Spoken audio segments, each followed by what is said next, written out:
You're listening to Dungeons, Divas, and Delinquents. My name is Blake Dennis, and I will be your Dungeon Master throughout this tale of grand adventure, grim heroism, strange allies, and grey morals.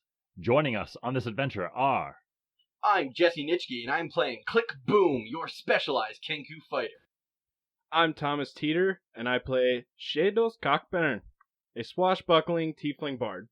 I'm Emily Hornyak, playing A, the High Elf Protection Cleric. I'm Sarah Holloman, and I play Ylorhana, and I'm your resident rogue. I'm Kai from Hex and Slash on Instagram. I play a water genasi monk named Lapis Lazulli. Or do I? And I'm Rebecca Meacham, and I will be playing your resident Goliath barbarian, Restrana, Lord Killer, Calthagarenthee, und das ist meine Golden Eagle, Nazula, Vollblinder, Calthagarenthee. Now, without further ado, let's dive into Eddonia.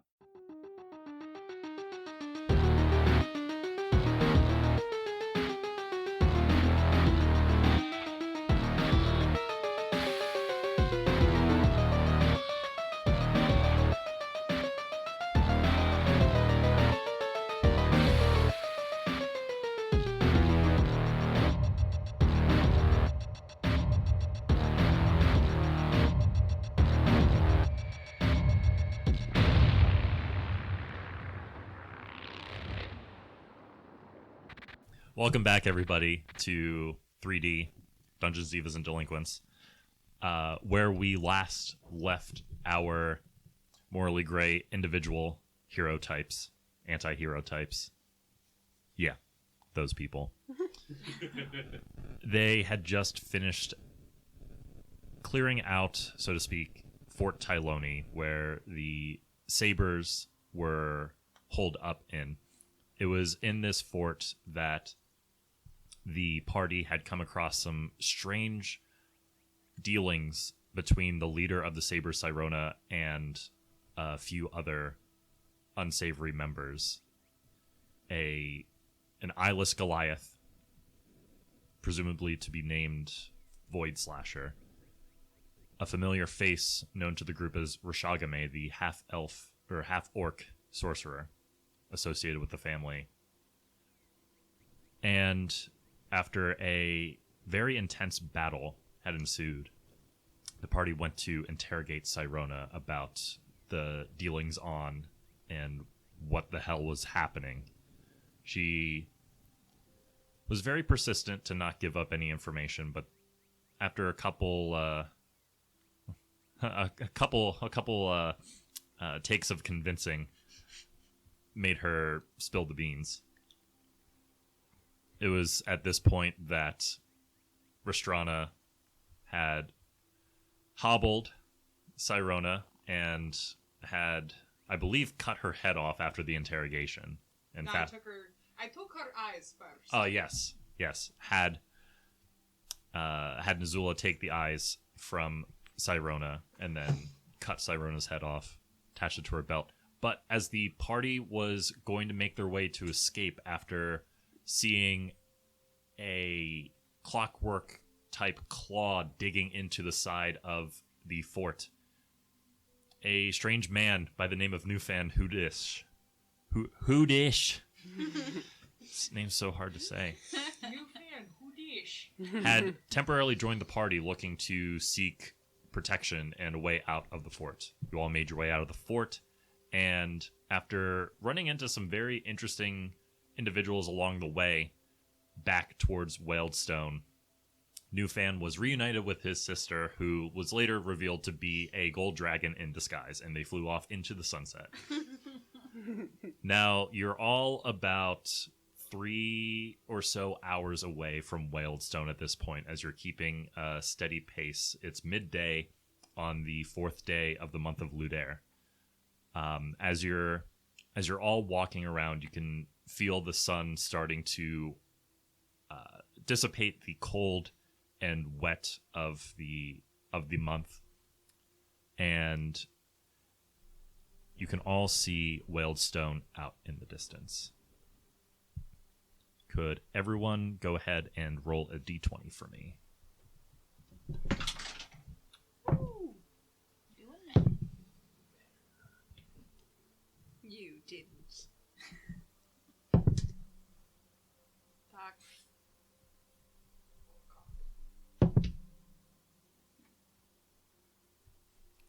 starting with Lapis. 11. 12.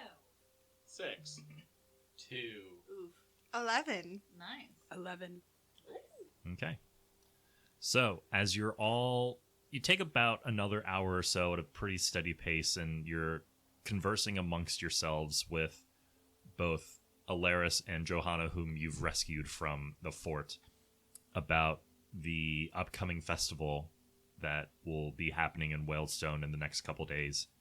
And as you're walking, you can see about 60 or so feet away is a tall, pretty built individual wearing a longsword on his back and cleaning up what seems to be a campsite. And as you approach closer, you can see that this is a bronze dragonborn male.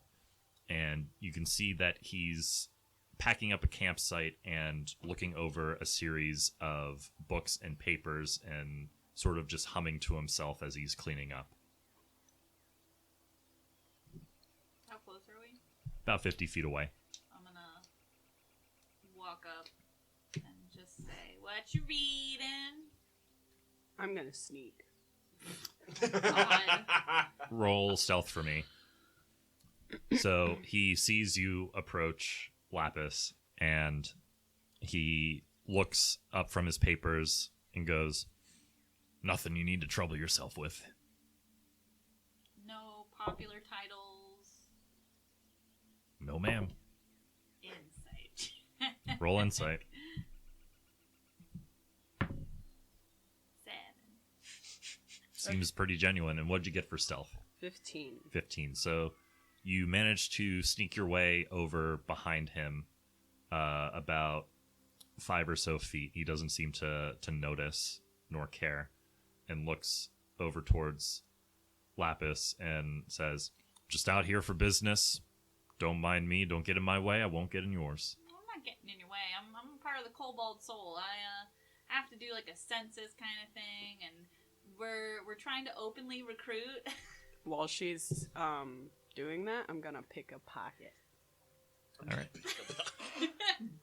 So you go to reach for his pocket, and in a flash of steel, has his longsword pointed out towards you underneath your chin, and goes, "An ambush, eh?" No, I just have sticky fingers. I'm gonna. He's not with me. I'm gonna walk over and just go, no ambush. We are just pacing through, just saying a friendly hello, how are you, and extend my hand towards him. Roll it. He eyes the three of you suspiciously and puts the longsword back onto his back and extends a hand out towards you, Restrana, and goes, "Name's Dimitri." Hello, Dimitri. It's very nice to meet you. I am Restrana, Lord Killer Calthagarenthee. Very nice to meet you. And who your friends over here? Hi, I'm Lapis. And you said open recruitment for the Cobalt Soul? Yes. Well, I'm sorry, I work by myself. And who's your friend here with the sticky fingers and wrong inclinations? That's Ylorhana. Hi. What's with the mask? She has a real bad burn mark on her face. She's very, very embarrassed by it. So we try not to call attention to it. Well, my apologies. I did not mean to cause any offense. Unless you want to see it. Do I recognize any insignias on what he's wearing or anything like that? He doesn't seem to be wearing any emblems of any kind. Ambushed by 3 women in one.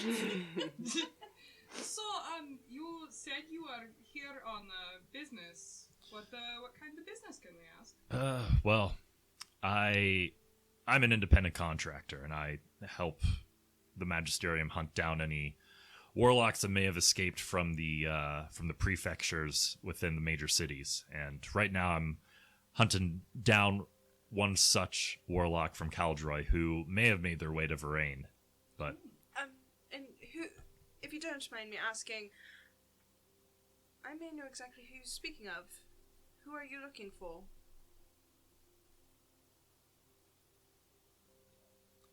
He looks at you very suspiciously and goes, "You tell me." You show me mine if I show you yours. Would he happen to be... He's a half-orc, right? Half-orc. Is it happens to be a half-orc by any chance? No, unfortunately, not quite that exotic, but plain old human. Very nondescript, so very easy to hide out in plain sight. So plain looking. Which makes it a little bit harder for me. Well, he has a few defining features. Big tattoo on the face, sort of similar to yours, Lapis. Ylorhana's just gonna be like looking around, like who, where? Not exactly like yours. It's in the shape of a griffin wing. Oh, that sounds pretty badass. Well, Starts touching my tattoo. trust me when I say this. If they ever find a way to leave the prefectures, it's dangerous business outside the walls. The prefectures keep them from using any of their pact magic or eldritch invocations. That's a lot of words I don't get. Basically, what I'm saying is they leave the prefecture, they can make their magic happen.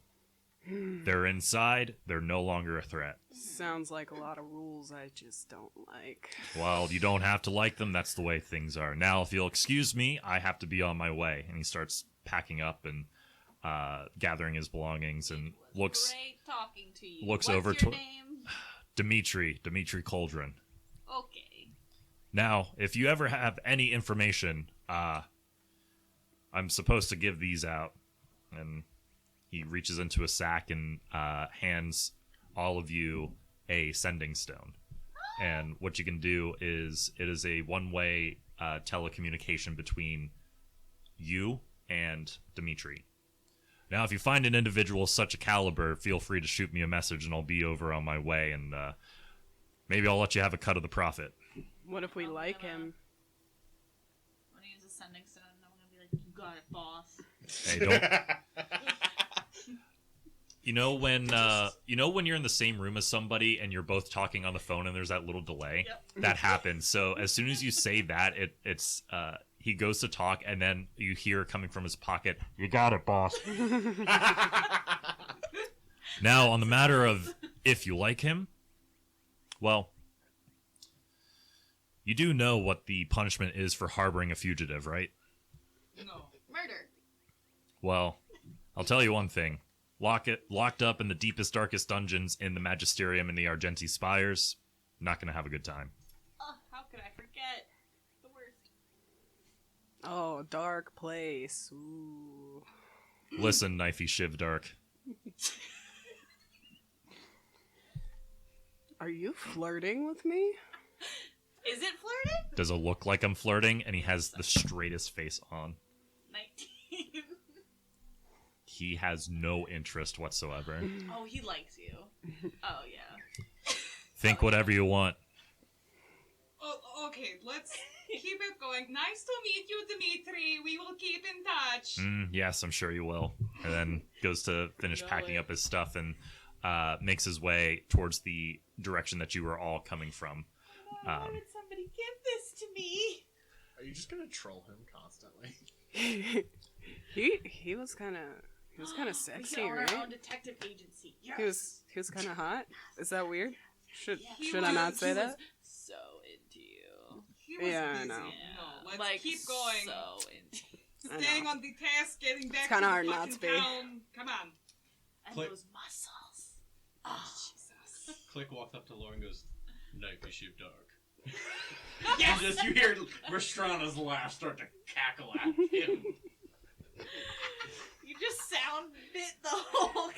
I mean, I think that was the best compliment I've ever gotten. So, So edgy. should I follow him, guys? No, we have shit to do. Do it. Follow We your need heart. to get back to the town. It's in grave danger. We have a way to contact him. If you want a sexy time, do it later. Right. I just go to the stone. He's still You like, wait a moment, and you can see him off about a couple 100 feet away. Just stop turns around, brings something up to his mouth, and goes, "It is not a toy." Puts it back in his pocket. I can make it a toy. Oh, God! You see him turn around and start walking. A just That turns. was great. You guys are gonna get married. You just see A turn like the darkest shade of like blush red, and she just starts like hands behind her back, just starts walking away like nope. I totally see that, and I'm gonna be like, hey. Please walk away. Do not make me put murder child on you. Walking to the town, yes? We are walking to the town. Yeah. Is there anybody Time else? for horniness later. Let's go. Is there anybody else on the road? No, as Yes. you continue walking, you can see the road is pretty clear now, and now you start to notice that the path underneath your feet is no longer the padded down dirt and grass, but now is making its way into a cobblestone street that you're familiar with leading out of Waeldstone. And at this point, you can only assume that you're about an hour away.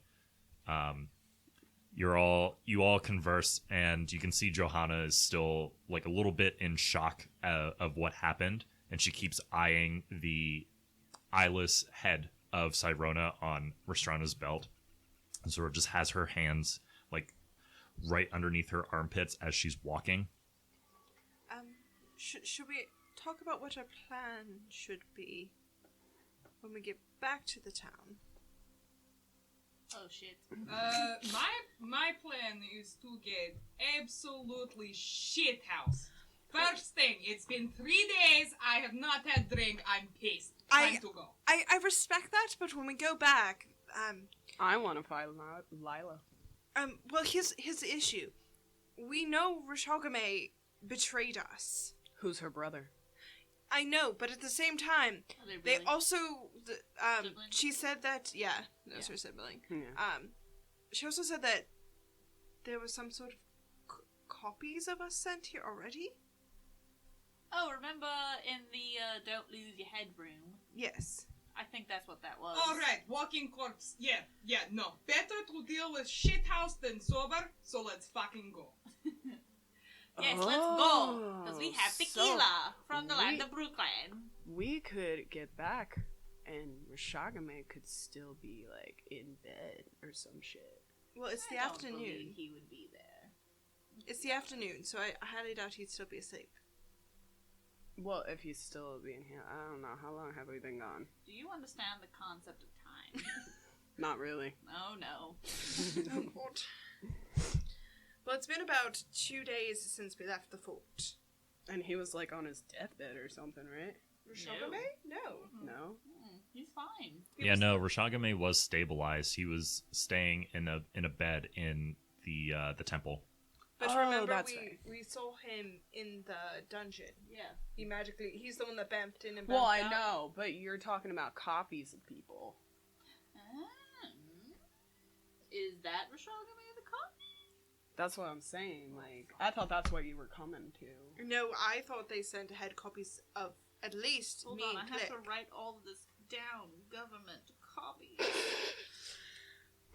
Okay, so we're just gonna walk into town and just see how it goes. Yeah, let's fuck around, find out. Come Oh, on. no. Time to drink. I Let's don't go. Yeah, remember. Alaris hears all this, and she goes, "Well, me being with you is good enough a sign as any to try to quell any sort of and any negative remarks that might come your way.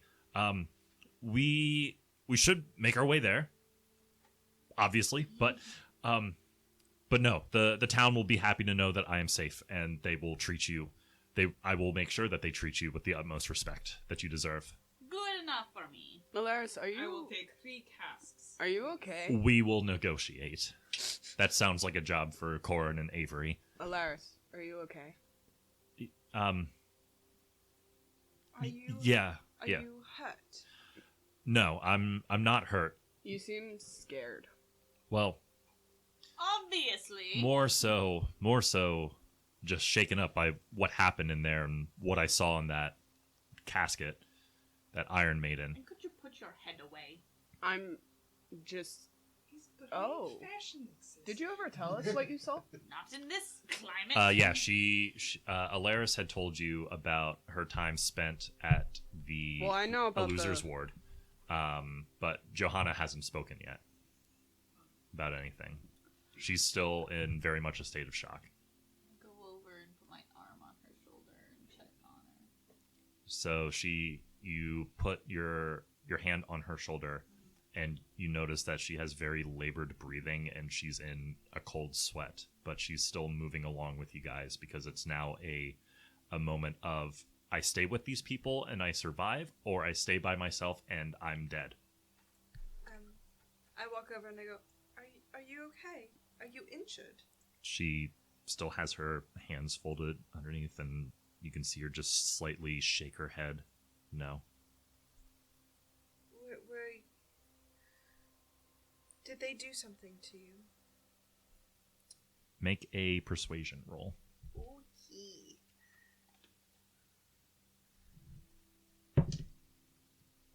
Okay. Okay. I can math today. 23. 23. She looks up at you and nods her head. Do you want to tell me about it? She looks back and forth, and in Elvish says, later. Okay, we can talk about it later.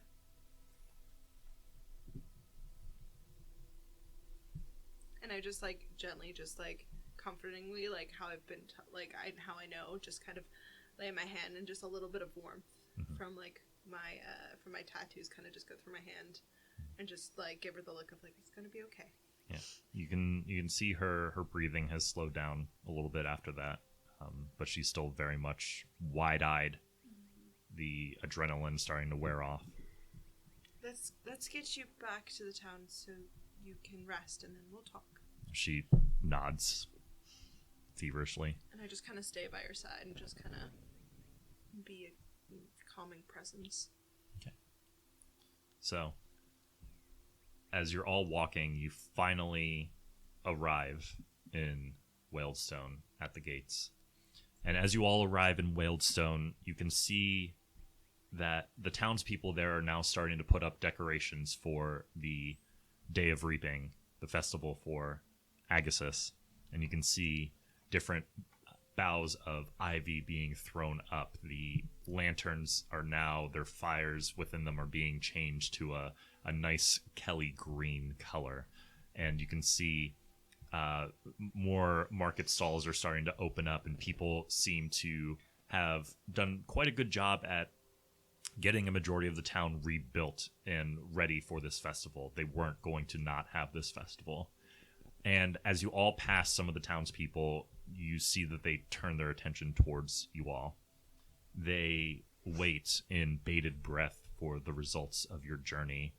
Some have hopeful faces, knowing that all of you have returned bodes a fair sign for the town's future. And you can see some of them start clapping and cheering and patting you all on the back. Others can peer a little bit deeper into your psyche and see that something there has greatly troubled you all. You can see a couple of the children sort of just shy away for a bit and start to whisper to one another. And you can see that some of the other townspeople still clap out of respect, and some nod their heads towards you. But you can see a few turn and whisper to one another, and some of you overhear things like, "What happened to them?" They take notice of Johanna and how wide-eyed she is, and says, some people say, Arcane blessed them, and other well wishes. They all see that you have Alaris and the young half-elven Johanna, and they clear the way for you all as Alaris leads you all towards the Crooked Trout Tavern. As you enter the Crooked Trout, you can hear some musicians, including Beltran, playing some relaxing ambiance for the patrons of the establishment. Beltran playing his shawm. He's very deep into making sure that this music is soothing for everybody, and you can see that his eyes are closed in deep contemplation of playing his instrument, and he looks up, opens one eye, and sees all of you enter. He stops playing, and he exclaims, "You're back! By Shokaris' beard, you all survived! Johanna, my dear, are you okay?" And she walks over, still arms folded, just nodding slightly, and looks over towards A as if asking for permission. Of course. And she scurries on over. And you see Beltran come to escort Johanna back to a table and see him wave a couple fingers over towards Avery to bring a couple of tankards. She follows suit as Avery peers out of the window in the kitchen and screeches with delight upon seeing her daughter as well as the rest of you. So she quickly whisks her way out of the kitchen with tankards on a tray and lays them out for you. And Avery comes over to you, Lapis, and throws a big hug around you.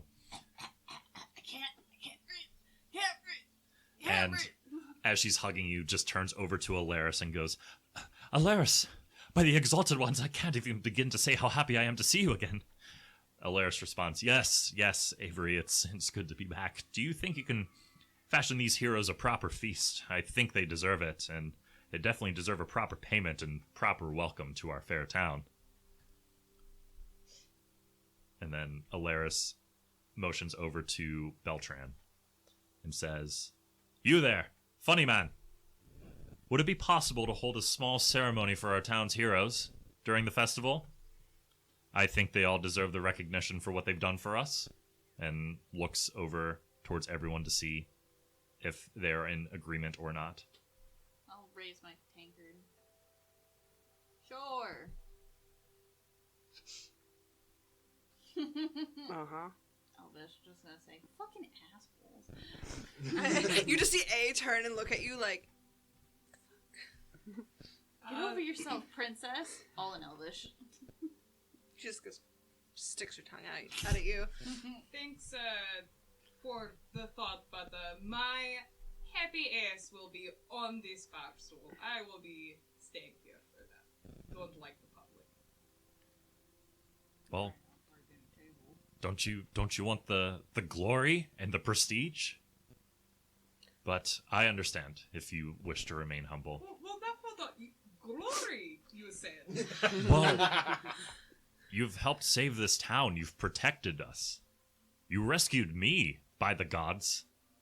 Well, that's true. But, you are more like little friend! And I'm just gonna grab her by the shoulders and gently, vibrate her a little bit. Yeah. And she, after you shake her a bit, she looks up at you and goes, It's mostly for posterity's sake, just a matter of respect, but I think we all could use a little bit of hope and recognizing who our true heroes are this day. It wouldn't be until village dream. she looks over towards Beltran, and Beltran comes over, nearly tripping over his stool. It's like, well, we could hold a small ceremony at the end of the festival, but we'd have to move some events around and maybe get rid of the crocodile wrestling event and cut our main concert by 20 minutes. But yeah, I think we could manage something. And then Alaris chuckles and says, "Splendid. We'll get the word out." Alaris turns to you all and grins. "Proper heroes as yourselves deserve to feel like celebrities, at least for us." And she winks at you all. And you can see also entering the tavern at this point is Lila wearing her half-plate armor and walks in and sees all of you there and Alaris and immediately runs over to Alaris, grabs her, lifts her up in a tight embrace and sets her down and goes, "By Amare, I thought you were dead." That's not the voice. "By Amare, I thought you were dead."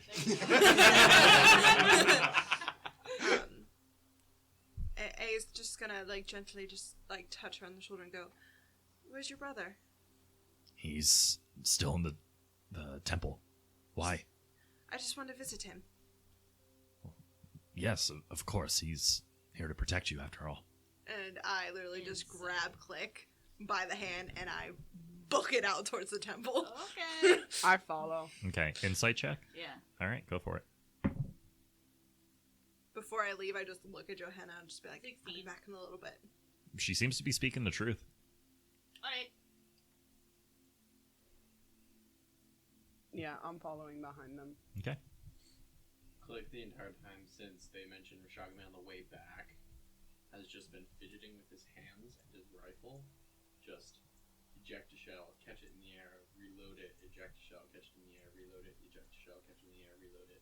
Just repeatedly doing a circular motion of running it.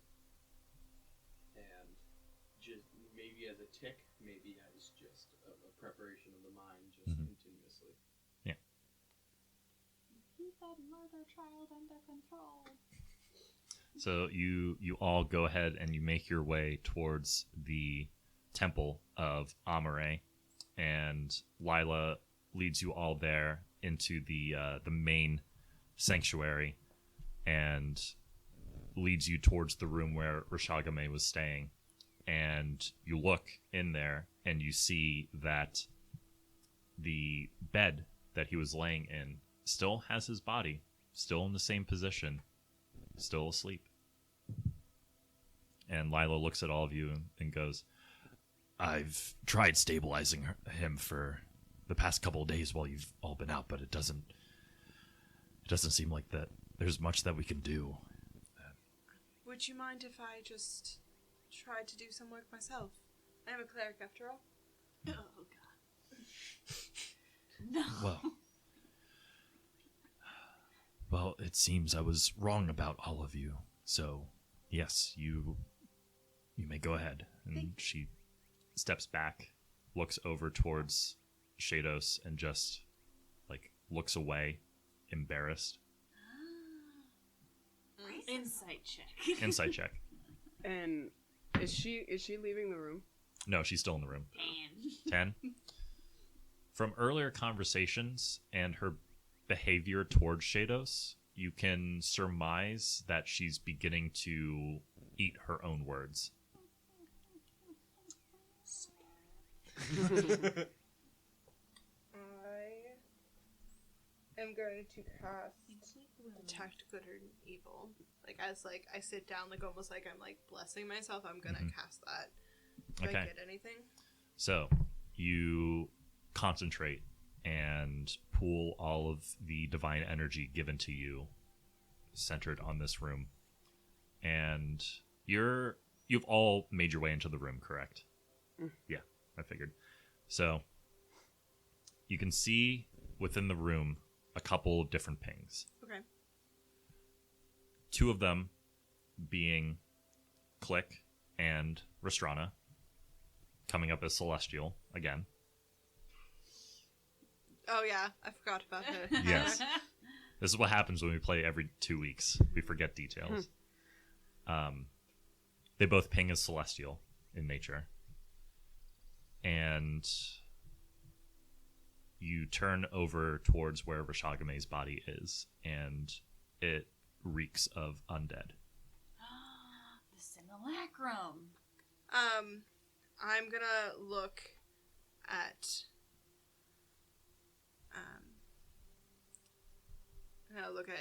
Click and just sign to him undead. And then spell out simulacrum. Because you would understand that reference at this point because we've talked about it. And so I'm gonna look at his sister and go, this is beyond all help.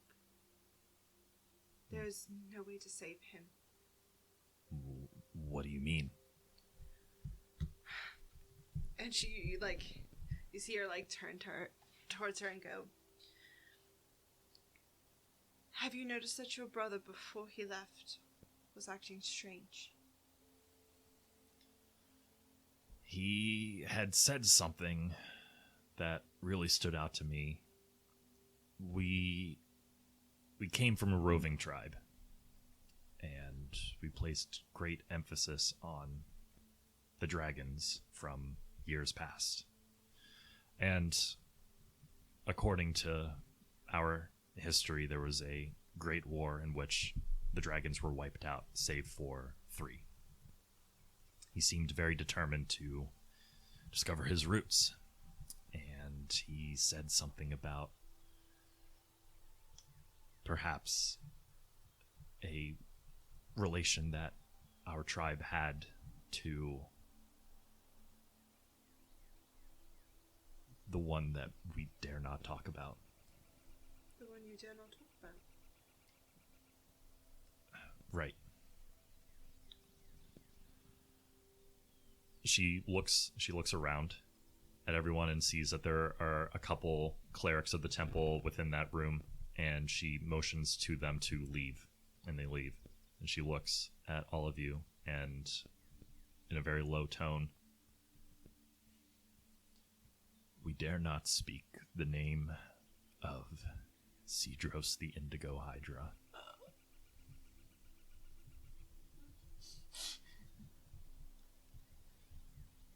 do you spell that? Cydros. And like, I'm assuming A would be able, like, because of her intelligence, be able to put like, oh, he was at that fortress with all that symbolism that was there, and be like, okay, so this isn't really Rashagame. Like, the person that Click and I have traveled with wasn't really Rashagame. It was just his simulacrum. Or he switched out his simulacrum now. Yeah, and but it's either still way, alive. Because when we interacted with them, they weren't intelligent. Yeah. They were shells. Yeah. She's gonna look at Click and kind of be like, should I tell her? Click is going to nod. And so A is going to relay to her about the simulacrums, everything that happened, blah, blah, blah, and how this Rashagame that's laying here is not really Rashagame, and tell her about, like, him actually having powers.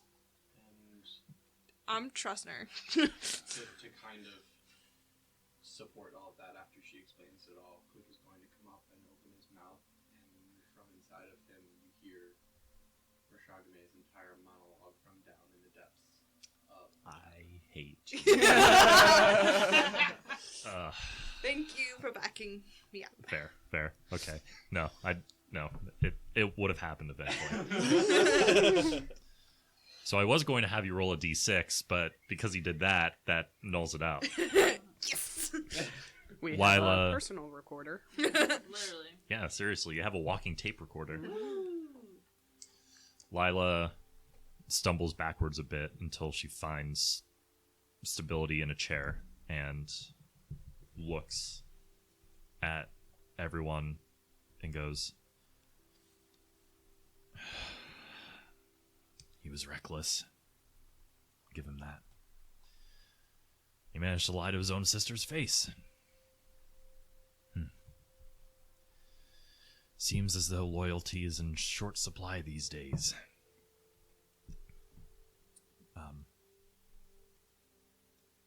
She looks down a bit, her hands starting to shake, knowing about this. Looks up at you all.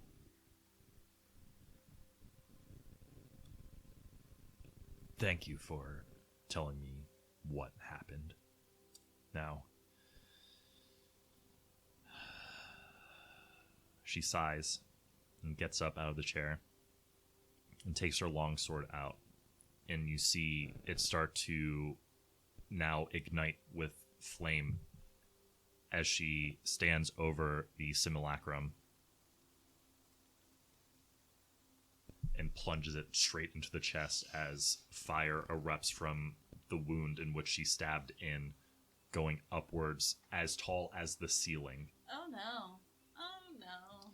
And what's left is a pile of ash as she has divine smited this simulacrum.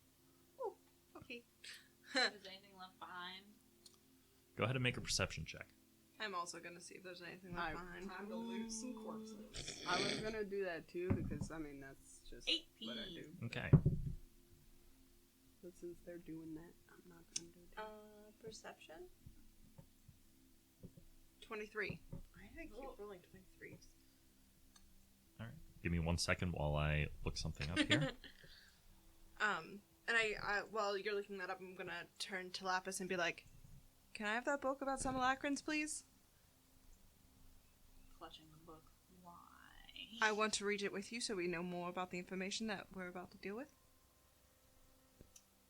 Why don't we just... Sharing is caring, Lapis. It's my book. I will give it- laid claim to it. And we let friends share in the knowledge. Except this one. I promise to give it back to you by week's end, if I'm not done sooner, which I'm hoping That to be is done by tonight. 2 books you have taken from me. Marks down the books. Oh, trust me, I will be giving it back. Mobile library. We're trying to share the load so you don't end up walking around looking like Humpty Dumpty with a whole bunch of books underneath you. I am unencumbered, so... You just have like a bunch of wax seals, like library cards. Yeah, it's like, the kobold soul will remember this. Okay, so you sift through the ash and you don't find anything within it aside from a small glass vial, empty, similar to the ones that you saw in the... The ones that I took. Yeah. I thought He must have done it after he was injured. that would make the most sense. Here's what I'm thinking. Because all of that is true, and I do believe you, do you think perhaps Sirona coming was a staged act? Maybe. It was either a staged act or it was bedfellows. She wanted something and so did he. So they worked together. What could have Sirona possibly wanted? The town. Power, money, what do anybody want? Unless you have the ability to talk to the undead. And I'm just gonna reach on my belt and just hold up the severed head. God damn it. She doesn't even flinch at that. She just looks and goes, "This is outside my area of expertise, but I do have someone here in the temple that could possibly do this." Hand your head over. No. Give that head. Sharing is caring. Yeah, Sharing sharing is is caring. But And I'm that also means giving other people head. Now give her head. I would like to be part of the discussion. I'm curious. Okay. And Lila, does the name Void Slasher ring any kind of bell? Well, aside from the fact that those hailing from the mountains could have similar nicknames, no clue. Ilis Goliath. No. Ooh, can't you do the thing where you change your appearance? Can you look like him? Who, me? Yeah. Can we not? I can. Do it. Alright, I turn into Void Slasher or whatever. Her eyes get wide. She knows. We ran into that. Or just an eyeless Goliath who's just kind of fucking freaky. I think also, but She looks and goes. She has to stay her sword for a bit as to not react in anger, and looks and goes, "I didn't know that was the name he was using. what is his real name? Helmut. Helmut? Helmut. Is he an enemy, I'm guessing? Yes. So you want to share with the class? Nope, we need to find him and kill him again. Well, we don't know where he is. Don't give fuck. Where's that cleric? We need to talk to this one. Can you please change your form back? Please. Look like one of me. Do it, I will, No, or no, I we will need cut to you see down Lapises where you running stand. around. So We help need me, Lapises running Shokaris. around. Let's just Okay, just chill the fuck out, guys. Can You you transform into someone who has sacked my village, raped my family, burned everything to the ground, leaving only Rashagame and I alive. family? Oh, okay. Then why would your brother make an alliance with, or bring him back from the dead? By the abyss, how would I know? I'm not him. He's very secretive. He keeps to himself. But did anything happen in your childhood other than that? That was Anything the big thing. recently that was drug abuse? No, we came down from the mountains. We came down from the mountains and made our way here. And he had said something about going to Briar's Retreat because there was a temple there that a temple of Syre there that had some reserved books about the Forgotten Ones and the Erased One. the erased one. Would I know? Cedros, Yep. the Erased One. Okay, Yeah. okay. Just, you just see A like whip out her little notebook and it's just like. Lapis just writes down Briar's Retreat equals more books. He said something about going there. And he came back and he seemed excited and said that he had found a new path in life. I was excited for him. Said something about earning his keep in the world. And he brandished that crimson cape that your friend here is wearing. He joined the family. He wanted to make something from himself. And I said that was great, but I couldn't join him. I had already sworn myself to this town. Alaris here, and points over to Alaris. Or, no, Alaris stayed in the tavern. Yeah. My bad. Getting my wires crossed. Alaris had seen how scrawny the two of us were, and knew that we needed help. She took us in. I swore my life to her. And Rashagame, he went off to do his own thing, and I told him that we were no longer bound by masters who wielded chains anymore. That he was free to do what he wanted. And now I can't help but to think that I am the cause of this. You're not the cause. Why? Because I let him go. I didn't keep an eye on him. Oh, You well. cannot control others' actions. How could I have been so stupid? You weren't stupid. You loved him. It was not his fault. And it was not your fault. It was probably Helmut. Not all Helmut. Helmut was unresponsive, I'm curious right? as to how you know Helmut. Same. We... That's for a later conversation. Yeah. Let's talk to the dead head. All right. Time to give some head. Give me a bit. Stay here. Rest up. She'll be a while. She's communing right now. Do we want to go back to the tavern then? If that's okay. We'd like to rest a little bit. And there's someone else I would like to talk to who may have some information. Of course. Take all the time that you need. Hey, Lila, can we, schedule in some kind of a sidebar at some point? The two of us? Yeah. You want to get a drink? Yeah, let's get a drink. Okay. Several. Let me clean up the mess here, and I'll come see you shortly. Before Lila leaves, Click is going to kind of pull her aside for a moment and just kind of gingerly lay his hand along her arm and say, "I'm sorry. Rashagame, my partner." She looks down at you and just says, "We couldn't have known." and brushes past you. And you see her make her way out into the sanctuary as you all exit, making her way towards the tavern. And you can see that she has stopped near Valor, the albino tiefling with long ibex-like horns, who is communing on a mat in front of a large bonfire that is within the sanctuary.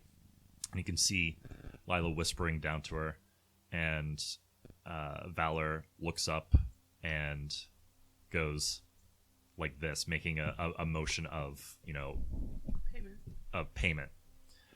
And Lila nods, and goes over to you and goes, "Before you go, I promise you this," and tosses each of you a sack of 150 gold pieces. Thank you. Thank you. And, Shados, was it? Yes. What? I apologize. Valor and I have a different relationship, but I shouldn't have been so quick to judge based on your look. I hope that the payment is satisfactory as an apology, but if there's anything more, then I will be happy to accommodate. Double it and we'll call it even. Roll a persuasion check. It's the least you could do.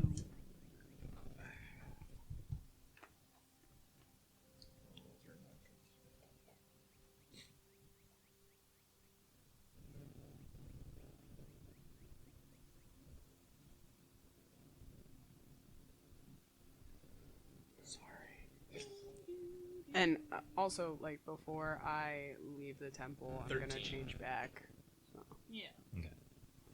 So everyone knows I'm not walking around as Void Slasher or anything like that. Okay. You drop the form, return to your normal masked self. Lila looks over at you and goes, "I can't double it, but this is all that I have left," and reaches down to a pouch and tosses you another 30.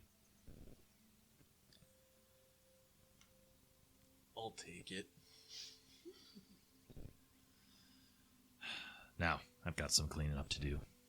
You go on ahead, rest up. Come grab me when you need me. You all go ahead, make your way towards the Crooked Trout. As you look outside, the sun is starting to set, and long shadows are cast across the cobblestone streets of the town. There's now a chill in the air, and you can see snow lightly beginning to fall. It's peaceful, a welcome respite considering the events you have all recently undergone. The townspeople now seem to be at ease, knowing that they're in safe hands with their new local heroes. Some children stare at you all in wonder and amazement, sometimes whispering to one another with stars in their eyes. You hear one go, "I heard they fought a badger that was 70 feet tall." It was 100 feet tall. And another say, "Well, I heard the tall one took all the sabers at once without getting a scratch on her." You all retire to your respective rooms after a long journey, finding sweet comfort in the wooden walls of the Crooked Trout. What would everyone like to do? Is everyone going to pass out, or? I have 3 things I want to do. Okay. Is everyone going to pass out? I have an itemized list. I mean, it is A. At 4:30, I would like to complete this. By 6:30 and by 7 o'clock, I would like to have supper with my parents. And by 10 o'clock, I would like to get drunk. Okay. So, Eowyn, what would you like to do? First, would like to talk to Johanna. Okay. So, easily enough, you make your way back downstairs, and you can see Avery is muttering something over her while her necklace with the willow tree floats midair, and a small aura that you can determine to be a removal spell of some sort is being cast on her, and you see Johanna now beginning to sit a little bit more upright and a little bit more relaxed instead of in a state of shock. And Johanna looks up at you and goes, "Ah, my hero. Really?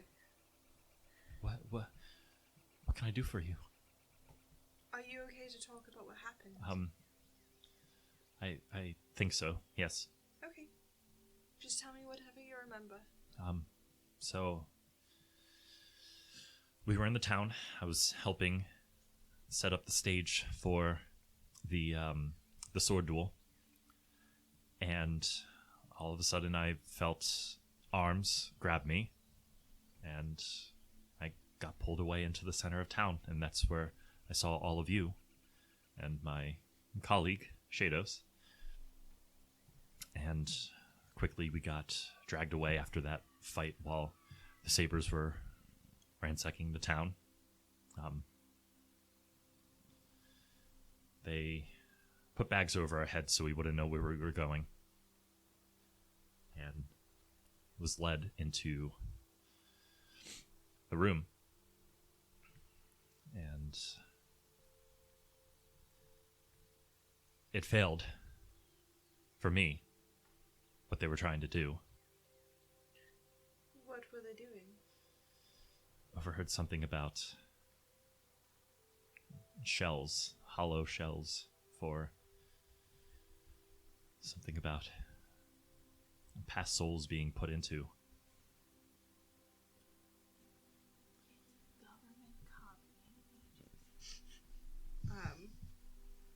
Who do you know if they were trying to do a specific person or people?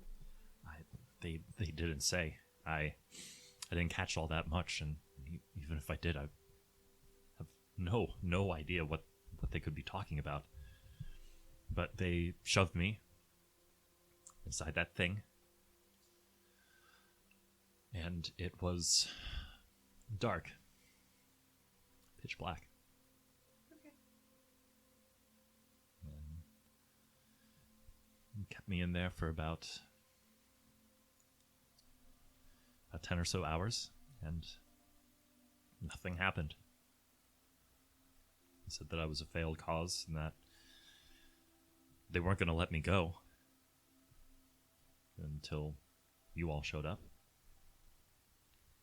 Did they say why it failed? Something about I wasn't the one that they needed. Something about not being strong enough. Strong enough. Oh, thank you. Anything else that you would like to share? No. I've had a rough couple days. I just want to rest up, get back into practicing. Of course. Give the best damned performance of my life during the festival. I will definitely be there to watch, but it's over now and it's in the past. I know that you can take comfort in Surrey. And I just kind of give her a little, like, tiny blessing. Just like comfort. Thank you. You see Avery turn over towards you and give you a nod of approval. And she goes back to conducting the ritual that was underway. And then I'm just gonna, like, head back up to my room and, like, dive into some of the Lacrim book and the other book as well. Okay. So it'll take you part of the night to get through it. And you come across material stating how to... You see within the books material that seems to be cross-referenced to one another. You see something about souls needing to be strong enough, and then you see a little note in the margin saying, see this part in this book about the tribulation, and you see the cross-reference of the different avatar-like forms that are being referenced. Some of them have been crossed out, some of them are circled, and some of them have question marks next to them. Is Saray's avatar any of note? You see a line drawn through it.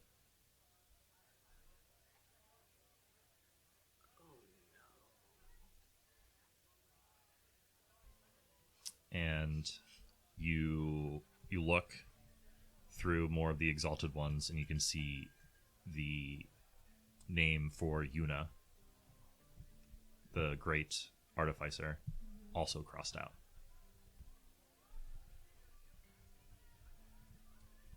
You read more and more, and you see Agassiz crossed out.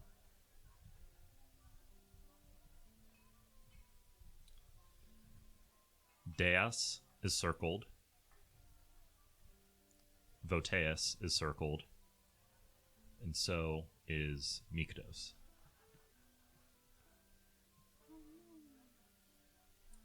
Cedros is crossed out. And Emnos has a question mark next to it.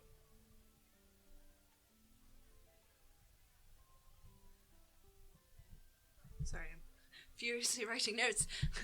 It's a lot, I know. I may have you send that to me later. That's fine. That's fine. Because my notes are scribbles. Is there any reference to in the beginning or the end where someone would have written why they're doing this? Any sort of prayer or side note? No, all you really see are the cross-referenced sections of this applies to this, this applies to this. Okay. No sort of mantras, no other sort of... This seems to be a very codified book.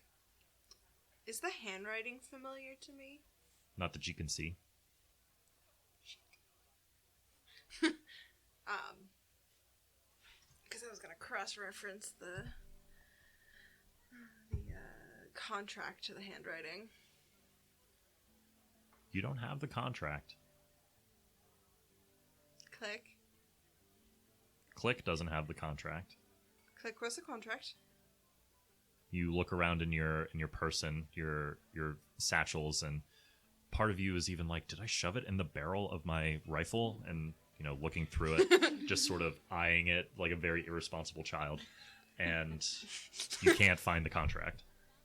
I'm gonna look at Click and go, do you want Lapis or Ylorhana?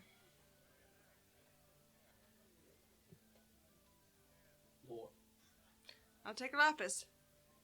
Shall we do it in the morning or now? Morning. Okay. Okay. Anything the four of you would like to do before you go to bed? I want to look at my ring, and I want to read that contract. Okay. Now she knows. All right. I need to pull up the contract again, but go ahead and make an Arcana check for the ring. Grab this fucking ring. Just so to know what you are. 17. Literally just. It's been on my hand the entire time we've got it, and I just keep looking at it and going, wow. Wow. Okay, Wow. so That's a ring. Wow. So you look at the ring, and it finally clicks in your head what it is. You take a look at the inscriptions on it, and you can see that there are small, tiny gemstones that are empty. And you look closely, and you determine that these gemstones are made for spell storage. You have a ring of spell storing. It can hold 3 first-level spells. Well, it can hold a combination of up to 3rd-level spell. So 3 first levels, a first and a second level, or 1 3rd-level spell. You can get that taken to any sort of spellcaster. Sometimes they'll charge a fee to put a spell in there, depending on what favors you have done. It could be for free. I'll look at it and be like, duh. Obviously. After 5 failed attempts of looking at it. Just looks and goes, oh yeah, it's this.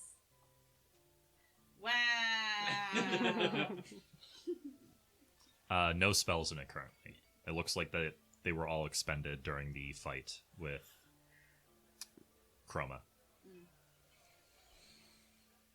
You take a look at the contract now. And the first thing you notice when you pull it out is it is sealed with a red wax seal that has a tree on it. And would I recognize the seal? It is the seal of the family. Okay. Open it. Okay. So you go ahead and you open it. Words. Look at these words. Yes, words. Look at these words. You are blasted back Ooh. in a bout of arcane force as you're thrown into the wall. You take 16 points of force damage. Oh. I immediately like. You all hear this explosion coming from And we upstairs. both just up and go. Lapis. Lapis. I'm gonna.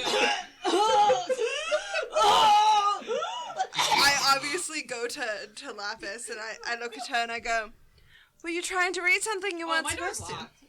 Oh, I come up and I pull out my lockpicks. I'd like to pick the door. I'm gonna come clomping up the stairs, beer in hand, and just body check the door out of the way. Okay. Click is like, do. So- I'm already kneeling down. Click. She just like tackles over Yup, me. just tits first into the door. Yes, perfect. Exactly. So that happens and you bust down the door again and you can hear Avery just go, "Oh, God, it's not again." Zombie flower! Do I have time to scramble and hide it since I like smacked everyone heard? And You I were can, like, caught. You were blown back with such a force that it takes you a while to actually collect your bearings. And at this point, Restrana has already barreled into the door. Restrana, Click, and Aowen are now standing there, arms crossed, looking at you. They don't have to get in. I'm gonna make a fucking break for Oh that. no, Like, I pick it up. still, Like I don't before she care. even like comes like aware, I just pick it up. All right, I need both of you to go ahead and make dexterity checks. Or wait, since it's a reaction, dexterity saving throws. I feel like I would go for it as well, just because. Go for it. Fucking contract. Go for it. I give no shits. I'm half in the bag, so I'm just here to break shit. All right, Lapis, Are we doing saving throw or is it check? saving throw. 21. Okay, Click. Well, you're looking at that Be a 23. 23, and then Aowen. Bitch. I did an 18. So 18. So, Aowen, you go to scramble forward, but at this point, Click has already bolted towards the contract, pushing you out of the way. Lapis, you're scrambling on the floor, just crawling like a baby, trying to get to it. And you go to reach it, and Click just kicks it behind him and kicks it up towards him. He grabs it and points it over towards you.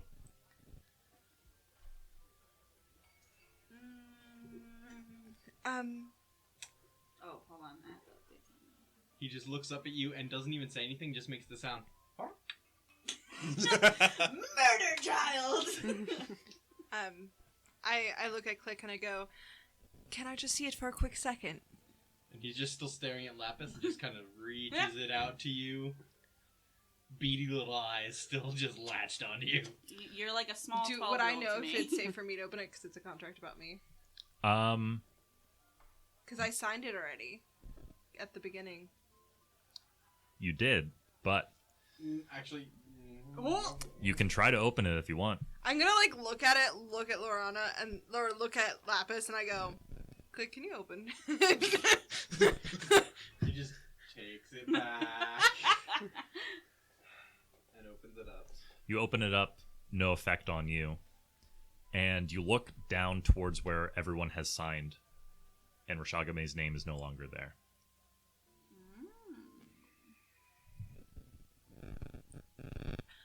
Well, that's an interesting turn of events. I'm gonna go up to Lapis and go, "So, Lapis, what did we learn about opening things we should not?" Oh, nothing. Create water, shape water around his hand. Goddamn Macy's. I look at Click and I just go, "I mean, I don't really care, do you?"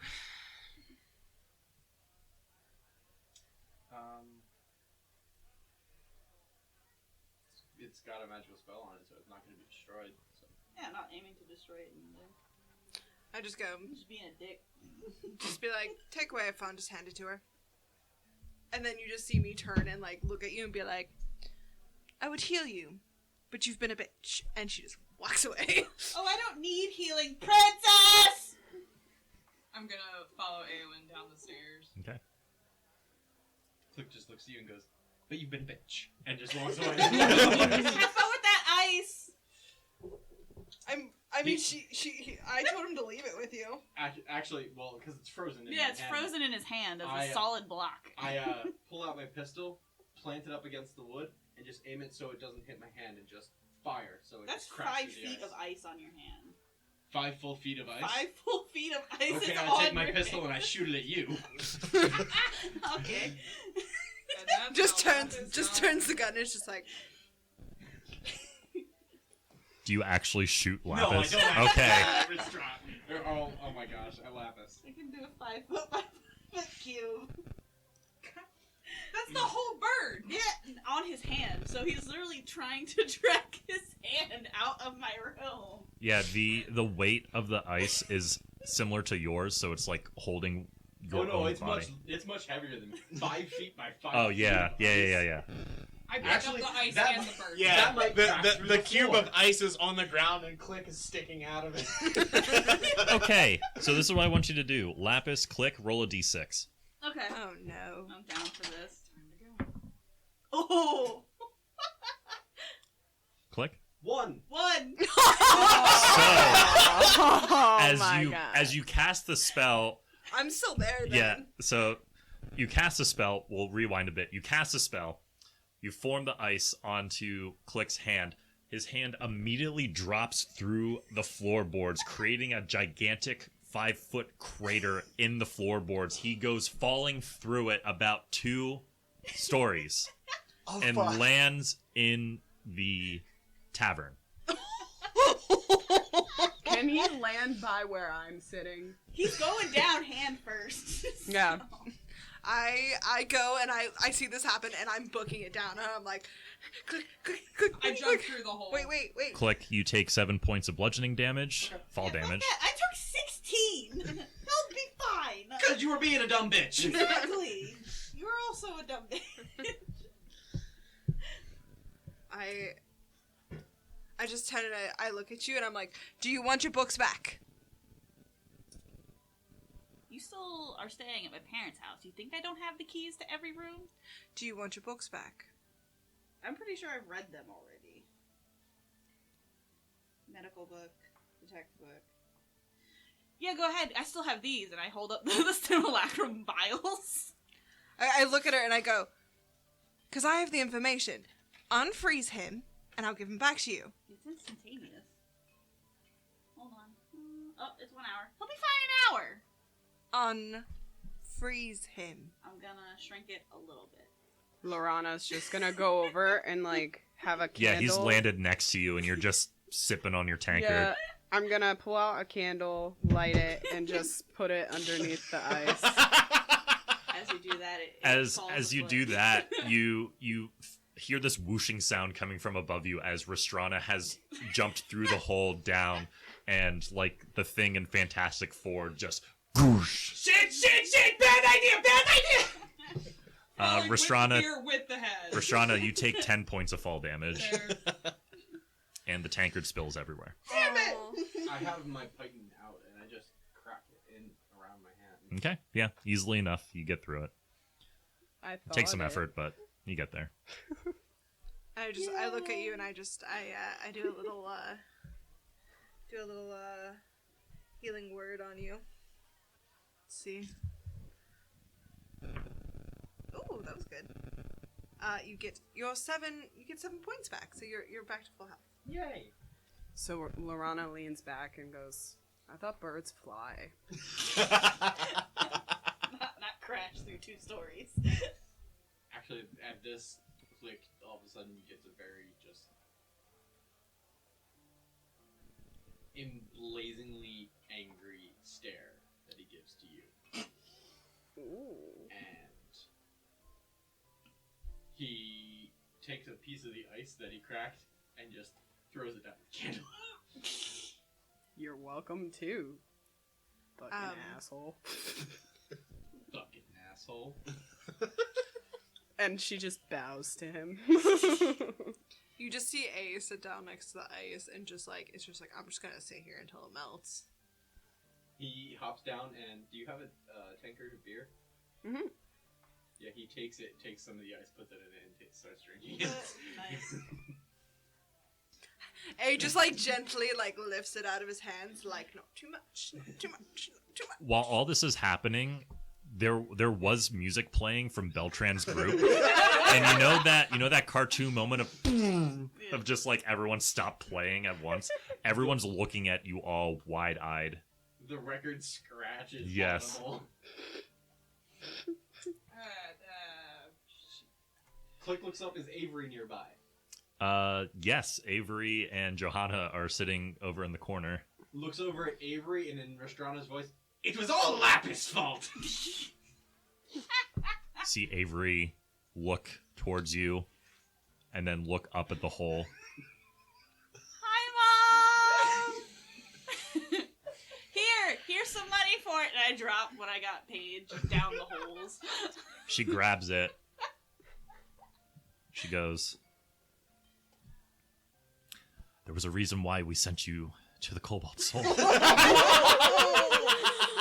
Oh. Love you too. This is why Mom doesn't fucking love you! Sorry, Frau Avery. We will. Fuck. Shit. I'll help you with the lifting of the fixing shit later. Please. That's very kind of you, Restrana, but I feel like Lapis could use a little bit more labor in her life. Lapis Lazulli? Sounds good. I'm gonna use shape water to move the water on the stairs and freeze it. Barricade myself in my room. Avery uses Dispel Magic. I can still do it again. Shape water. It's just gonna be a repetitive motion of Dispel Magic. Yep. And shape water because it's a cantrip. Hey! She yells over in the kitchen, "Corin? Oh no. Our daughter's at it again." Corin comes out and is wearing like a very dirty apron and like a bandana around his head as if he was preparing food, and has a meat cleaver in his hand that's still dripping blood, and he just goes, "She doing the thing that I taught her how to do as a kid?" "Yes, she is. Fix it." "Whatever you say, darling." He takes off his stuff and goes over to where the stairs are, and then uses Destroy Water, destroys the ice, makes his way upstairs to where your room is. Sorry!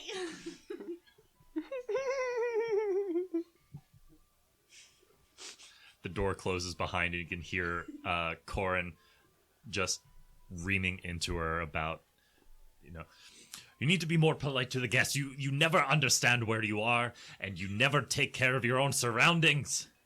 A is just sitting underneath the hole, just like straight up, just like grabbed a bag of popcorn. It's just like, yes. I'm gonna. Karma's a I'm bitch. gonna stand up, wiggle all of the rubble out of my titties, and motion over to Beltran and go, "Yo, Beltran, let's get this party started. No one needs to hear this. Let's go. Come on." "You've got it!" And then the band starts playing again, this time a more happy, jaunty tune, even though it's like closer to the night where everyone's relaxing. But now you can see some of the townspeople have lightened up. They start laughing about the whole thing, and you can see a couple of them get up and start to dance. Johanna gets up, thanks Avery, and walks over to Ylorhana and extends her hand out. Who? Ylorhana. Wait, who came over to me? Johanna. Oh. Okay. It's just a dance. All right. Let's We're not getting married. get jiggy with it. Can it be canon that the song that Beltran plays was Yakety Sax? Oh, Just no. to cover up the whole argument. No. Damn. I just picture the fight with Corin being like, "You did such a terrible thing. That was really cool. But your mom and I are very disappointed in you." No, you. Yeah. So basically, how it goes is Corin looks at you and he is beginning to pull some things out of the closet to sort of repair the floor, and he starts hammering away, and he goes, "You know, I never should have taught you that trick in the first place. Well done. But don't ever do that around your mother ever again. Sorry, Dad. Not especially to your friends either. We taught you better." But they deserve it. You stole it from me. Exactly. He continues hammering and goes, "What was that explosion earlier that I heard?" Well, some of the people of the party are being shifty, and I was trying to read the contract they had gotten. Secret identities and all, Dad. What kind of contract was it? Did I even glean anything from it before I got... A family contract. Okay, it was a family contract. You know that those family members are very secretive and protective of their information. You're in a killed one, so We will talk about this later.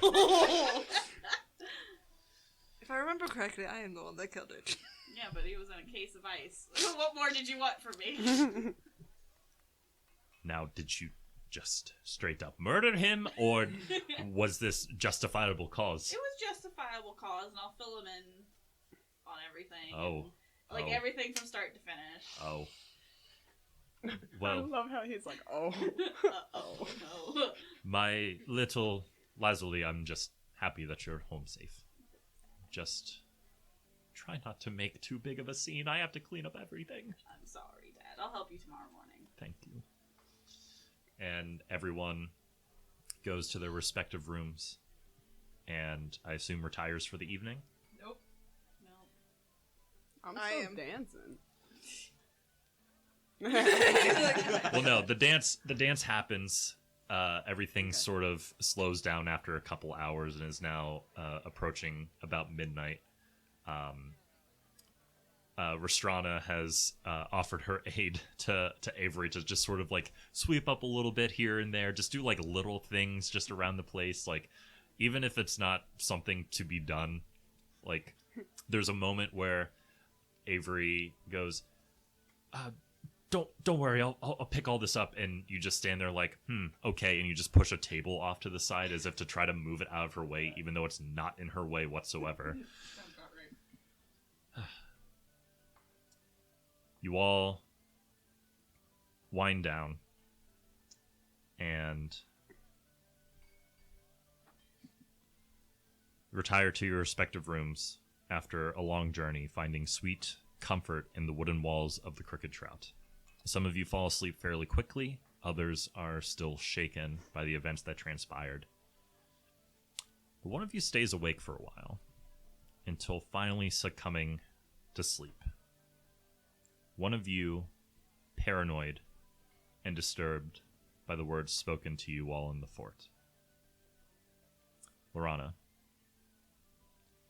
you drift off to sleep, hearing the sound of the wind howling outside and the occasional drunkard shouting in the streets. Once asleep, your mind wanders to the mirror you held and the hold that it had on you. You see in your mind your reflection in the mirror, that familiar mask that Liam made for you all those years ago. As you stare closely into the mirror, that neutral expression you saw before starts to shift and morph slightly. At first, you think the mirror is shimmering, but the mouth on the mask begins to turn upwards into a gnarled, toothy grin. The mask's mouth haunts you in your nightmares. The mask's mouth opens wide and begins chattering a high-pitched laugh. A laugh that you're familiar with that haunts you in your nightmares. The sounds of cacophonous pixie laughter fills your head, and you can't take your eyes away from the mirror. The reflection begins to fill with tens of hundreds of pixies flying all around you. You turn around to see if they are around you, but they're nowhere to be seen. Instead, you find yourself in a swamp filled with mist. You look around, confused at first, and notice that you're barefoot.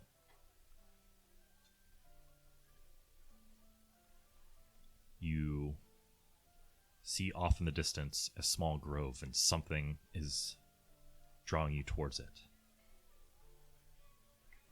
You look down at your bare feet and see that you're naked, amorphous in your changeling form. No sense of definition aside from humanoid characteristics. You walk, slowly, purposefully, but hesitant towards the small grove.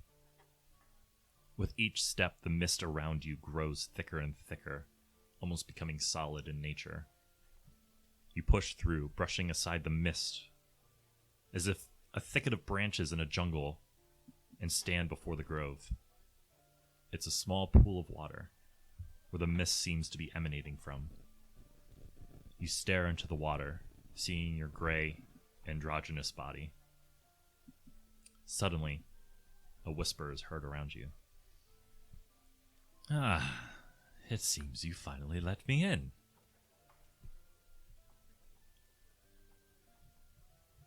And who exactly are you?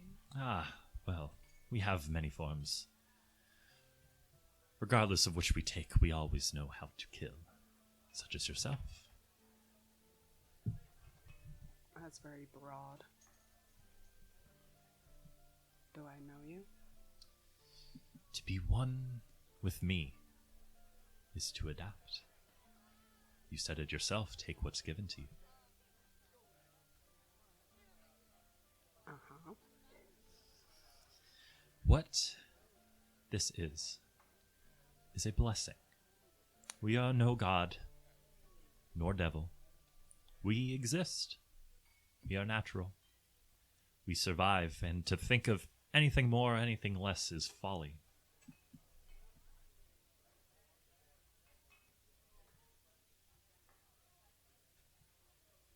Any response? I'm just listening. Have you ever noticed the machines that dot this landscape, where their true power comes from? Wouldn't that be better invested in someone with sentience? Look around you, and you can see the mist starting to close in more and more.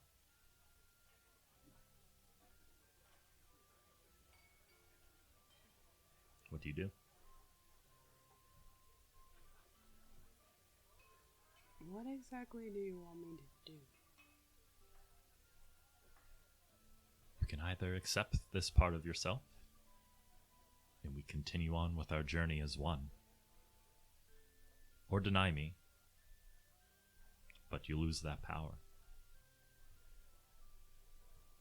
You already have it within you. I was there, with the trolls, the ogres, the family. I was there with you that same night that you saw Liam cut down. I hadn't been awoken yet, but I knew. Will you help me find him? Accept me as part of yourself, and we shall do great wonders together. So do I, like, shake your hand or something? Do we high five? Do we I see hug? it in your heart that you wish to accept me. And that is all that is well enough for me. It is a wise decision. We are one and the same after all. In fact, could be said that you come from me. But before you part, a gift, a boon, rather. And you see the mist start to part in the grove. And you can see a small stone being raised out of the water in the grove.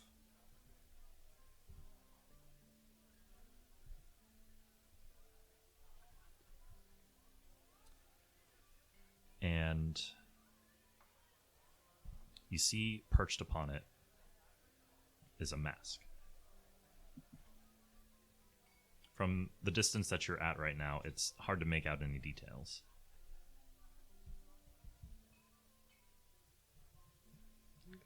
I walk towards it. You can see and hear now the mist starting to pulse with this very obscure energy as you make your way closer and closer to the center. You step into the water and you expect it to be freezing cold, but you feel nothing.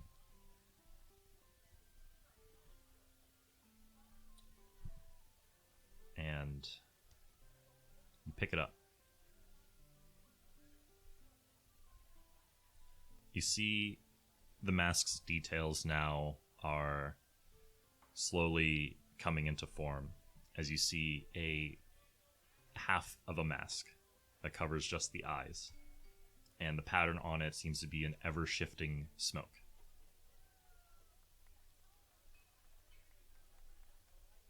You pick it up, and you feel a very strong sense, divine sense coming from it.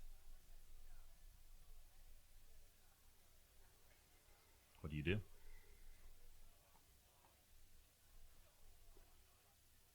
I put it on. You go ahead and you put it on. And the mist all around you begins to suck into you through your various orifices, eyes, nose, mouth, ears, until it is no longer visible. And you hear the faint sound of a pixie laugh, suddenly silenced by a blade.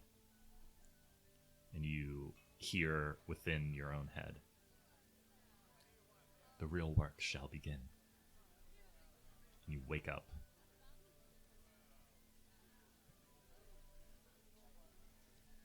Well, that was interesting. Daybreak is seen through all your windows, and you wake up feeling rejuvenated, refreshed, and more powerful. You are all level 4. Yay! And we'll take a break while we get you all leveled up.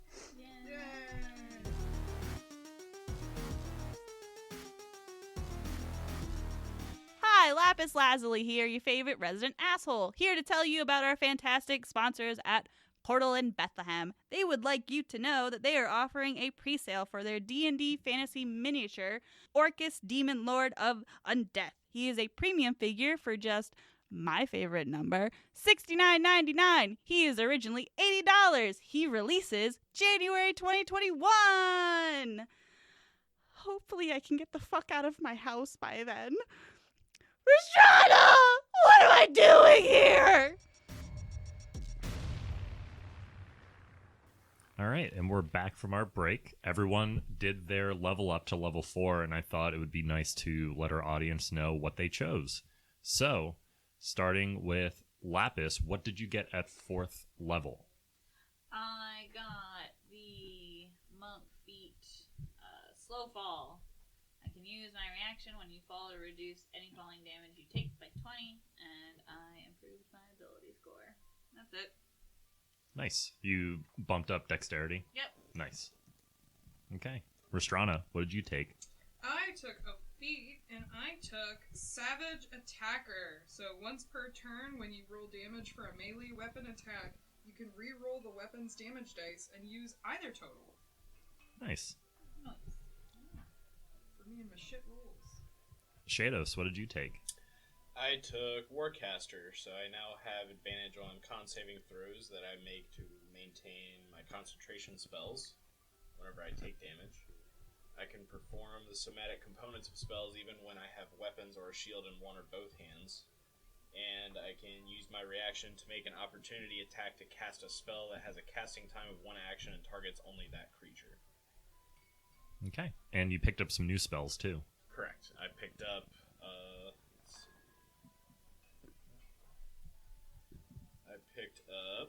Warding Wind, which is a strong wind that blows around me in a 10-foot radius and moves with me, remaining centered on me. The wind lasts for the spell's duration, which is up to 10 minutes. And the wind has the following effects. It deafens you and other creatures in its area. It extinguishes unprotected flames in its area that are torch-sized or smaller.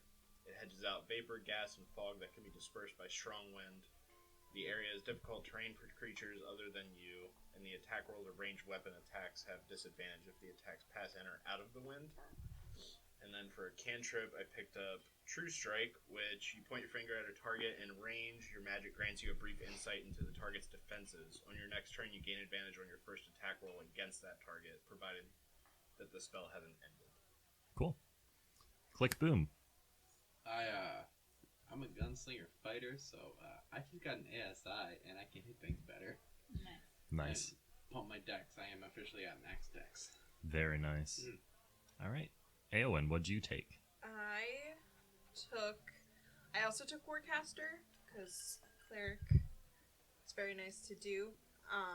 And as a cleric, I get a butt ton of spells, so I don't want to sit here and read off the now 29 spells that I could put in at any long rest. Jesus. But I can tell you that I now do have 2 extra second level slots, and I think 1 extra first level slot, like spell slots to cast. Okay. So I specifically for today, also for flavor, took Create or Destroy Water. I can't wait till you have to prepare that every single day. Oh, it's gonna stay prepared. Yeah, that's what I thought. Good stuff. I'm happy knowing that I took up it's a first level spell, right? Yes. Yeah, I'm happy knowing I took up an entire first level spell slot. We For should the rest all of just forever. get it at some point. I'm just gonna sneak in the middle of the night and cut off your hand so you can't cast it. I would like to assist in that stealth roll. And Ylorhana, what'd you grab? I did the feat Linguist. Sweet. And what does Linguist do? Well, I gotta look back on it. He or she is a very cunning linguist. Wow. Wow. Went Wow. Yes, Yeah, I did. yeah, you Listen, really went cabaret there. has been stuck in my head for so long. So it increases your intelligence score by 1. You learn 3 languages of your choice. You can ably create written ciphers. Others can't decipher a code you create unless you teach them.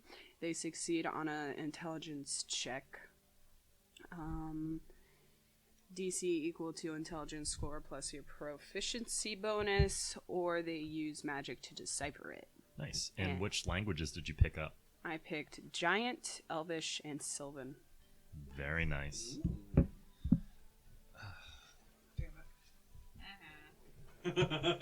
All right. And with that, let's dive back in. So, you all wake up and you see daybreak starting to enter the windows of the Crooked Trout. You have the entire day before the festival tomorrow. Is there anything anybody would like to accomplish?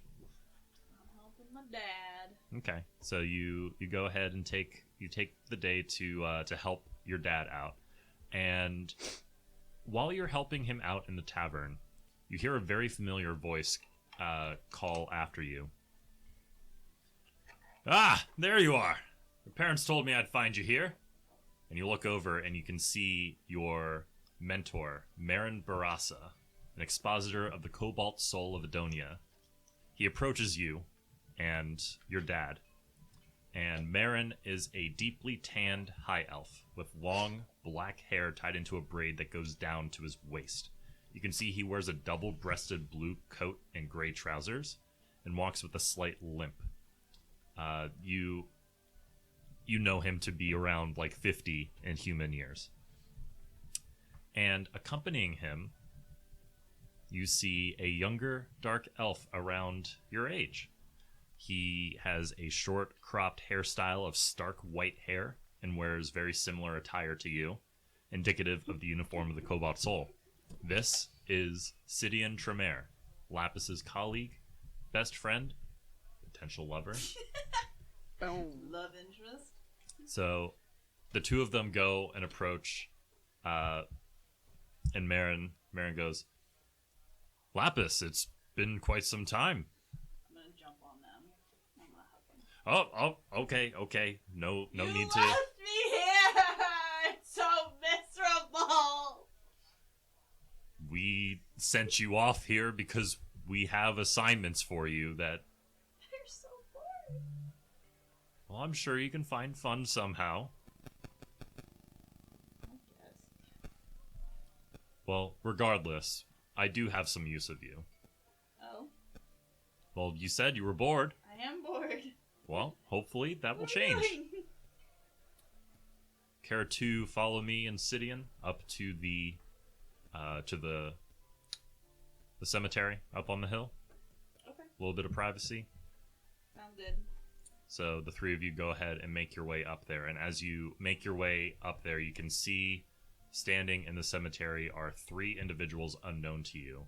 The first one appears to be a half-orc wearing very fine clothing.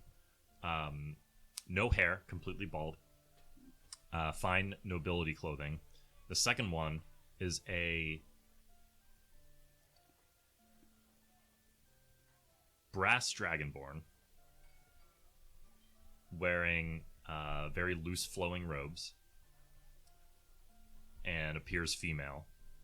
And standing in between them, arms crossed, leaning on a giant maul, is a Loxodon with one tusk. It is at this moment I would like to introduce our friend Pritch to the table. Hi, everybody. Pritch, could you please describe to us what your character looks like? He is a massive Luxodon, about 8.5 feet tall. He sports only one tusk on his right side that has runes carved into it. His left tusk seems to have been broken off, and he hasn't cared to file down the breakings. It's still kind of jagged and sharp. He sports very dark plate mail that has looks like there's been carvings done into it.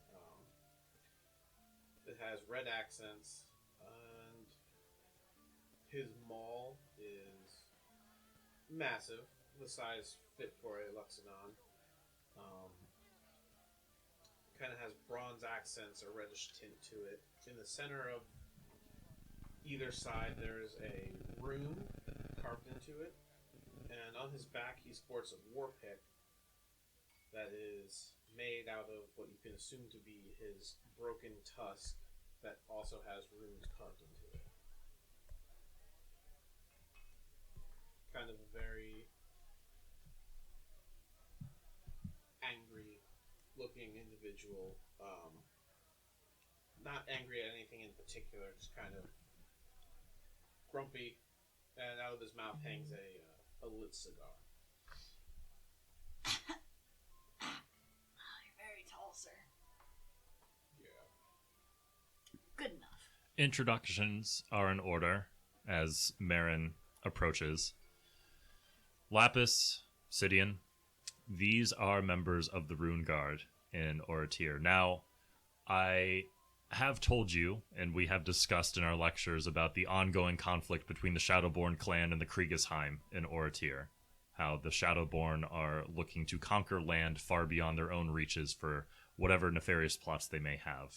The Cobalt Soul has maintained close connection to the Rune Guard in, wouldn't you say, mutual dedication towards the securing of knowledge to be sealed away? Volrule. Now, we have a series of missions to present to you, Lapis, because it has been quite some time since you've last been to the Athenaeum. It has. It's been a very long time. The Rune Guard has heard of an artifact, an orb, that, if fallen into the wrong hands of perhaps the Shadowborn or whoever else may have ill will with it, that it could spell some very dangerous activity for the land. This is an orb of unknown arcane power We have had some of our monks do some research into it, and the clues that we get back are cryptic at best. And we're hoping that with the help of the Rune Guard here, at least some of the members, that you can accompany them to retrieve this object. It is in mutual agreement between the Cobalt Soul and the Rune Guard that this item is to be sealed away from the prying eyes of the Magisterium, as well as any of the other universities, and from the Shadowborn clan. He looks over towards Volrul and the Dragonborn and the half-orc, and he looks at the half-orc and goes, Yosker, you are safe here. You may drop your form. And you see the half-orc shimmer into a gray, neutral humanoid, very similar to Ylorhana. Can I ask what your name is? Yosker? Yosker. Yosker. I know another one of your kind. Lots of questions.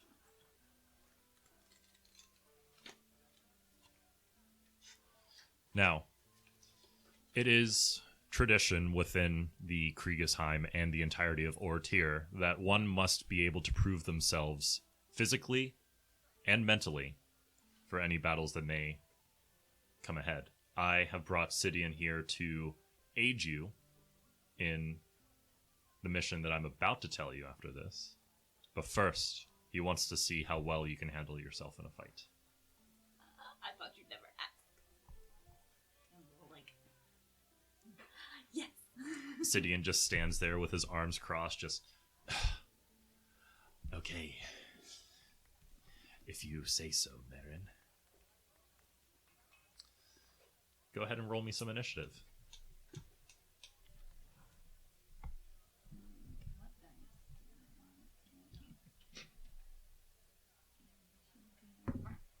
14. Okay. Need to pull up his character sheet. Speedy.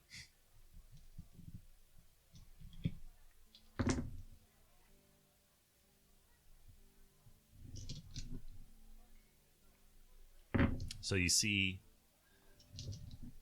the four of them, Marin, Volrul, the Dragonborn, and Yosker, form a sort of perimeter outside the two of you. They have led you away from the cemetery at this point as to not fight on consecrated grounds. Good thinking. Yes. And lead you away to a small hill that overlooks it. They surround you as a sort of makeshift ring, and Marin goes, I'll be interested to see what you have learned since you've left the Athenium, but I'm sure you won't let me down. Never. Okay.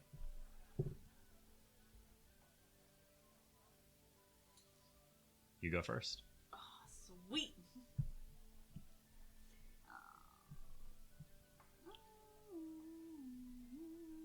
I'm gonna do an unarmed strike, and then I'm going to follow that up with a bonus action and do flurry of blows. Okay. Roll to see if you hit.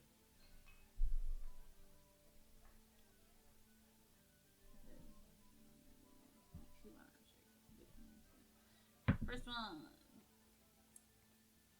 That is 8. Doesn't hit. Darn. Flurry of blows. Okay. First one's a 7. The second one is a 16. The 16 does hit. So as you're pacing around, you're in your attack position. As you're encircling Sidian just sort of looks at you with an air of disinterest and goes, well, come on, let's see what you have. And you go in for a nice gut punch. Go ahead and roll damage. You said, let's see what you have. 5 Okay. points of bludgeoning damage. This seems to knock the wind out of him, but he reacts quickly, and he goes to circle around you, and he's going to go ahead and make an unarmed attack. which is an 8. So being a little bit caught off guard and out of breath, he tries to haymaker you, but you manage to duck out of the way. Someone's getting very slow in their old age. He scoffs, and then he's going to go ahead and use a flurry of blows. That's another 8. And a 9. So yeah, no hits. Just like, stop it. You're funny. He's trying to show off to you at this point, doing some capoeira-esque type moves as he's bending backwards and trying to kick at you through. Cheeseburgers. Yep. I'll do the same thing as last time. Arm strike. That's a 15. 15 just hits. Woo! And then that's gonna be an 8 points. Okay. Demolish. And then flurry of blows. Bam. One's a 21. The second one is a 15. Okay. So you see now you're starting to get the hang of this, and although you haven't sparred in a long time, you do know the sort of etiquette surrounding it. You go and make a little bit of a taunting jab over towards Sidian before you just spin around and back knuckle him. Total points of damage 10. 10. So describe to me what happens. Well, seeing as he's trying to get a little cocky and chauffeur-esque, I'm gonna also put on a bigger show and do a backhand punch into a spinning leg kick and kick his feet out from under him. And as you do that, as you trail your leg underneath him, you can see like a stream of water erupt from your leg, awakening like your inner elemental energy, and you totally sweep him, knocking him out of his breath, and he jumps back. He doesn't jump back up to his feet. He just sits up. He goes, "Certainly been a while." It has been a long time. You're getting slower. You have to stop eating those chips. Sorry. They're so good. Help me up. Okay. Reaches his hand up and pull him up. And Marin approaches and slowly claps and just goes, "Well done. It seems to me that your brain I'm your is..." favorite now? I wouldn't go that far. Oh, rude. Seems to me your brain is as strong as your body is. Volrul, do you think she will be adequate for your mission? In my opinion, she's too flashy. We're here to get in and get out, not do fancy flips and shit. All I do is fancy flips and shit. But if this is what you have to offer, we'll take it. I'm mediocre.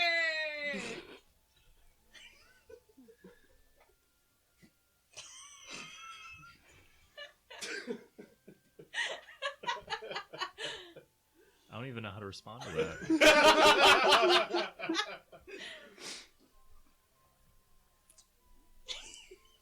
You okay? Yeah, I'm good. I'm just trying to see where I'm at in my notes. His brain's a little broken.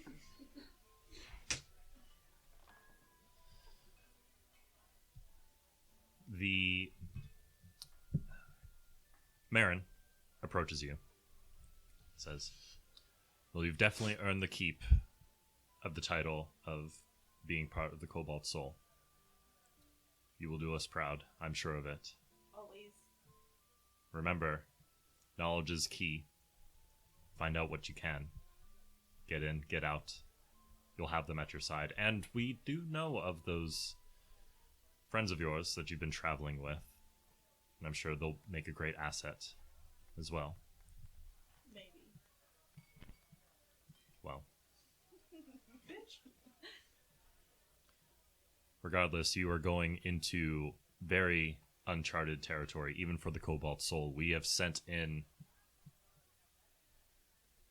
multitudes of scholars to survey this area. We have found underneath Lake Fina, outside of Waeldstone, there is what appears to have been an abandoned chamber of sorts, dedicated to the Erased One. Oh, actually,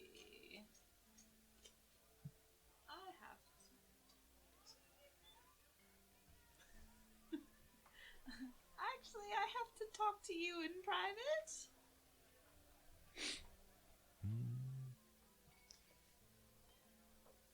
Well, I'm sure we can be upfront and honest with our friends here. Not about hidden identities. Looks at you a little bit confused. Just gonna like sit there awkwardly, just like I don't know what to do. We can talk about this later if it's that big of a deal. Yes. But for now, when you have the opportunity, after completing this mission and doing whatever else is need to be done, we need you to cross through the Emmentalia Mountains to make your way to a small town known as Briar's Retreat. The books!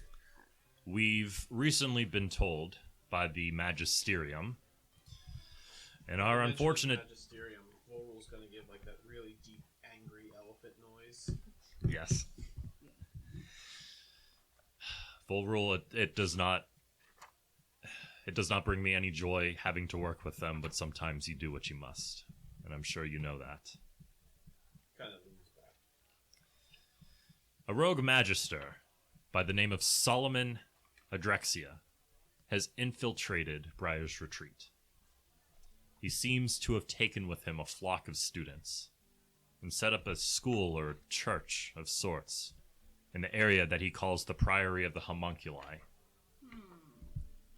They set themselves up there within the last 5 years, and neither the Magisterium nor the Cobalt Soul has heard a peep from him or his followers.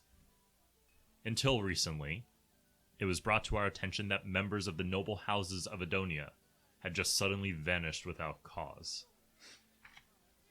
The connection here is that each member that had left behind any sort of indicator as to which family they were from. Signet rings, parchments of pedigree, noticeable attire, everything. I have a mission for you and for Sidian to conduct, and you may utilize whatever resources you need in order to get this done. Sidian, you will be the reconnaissance.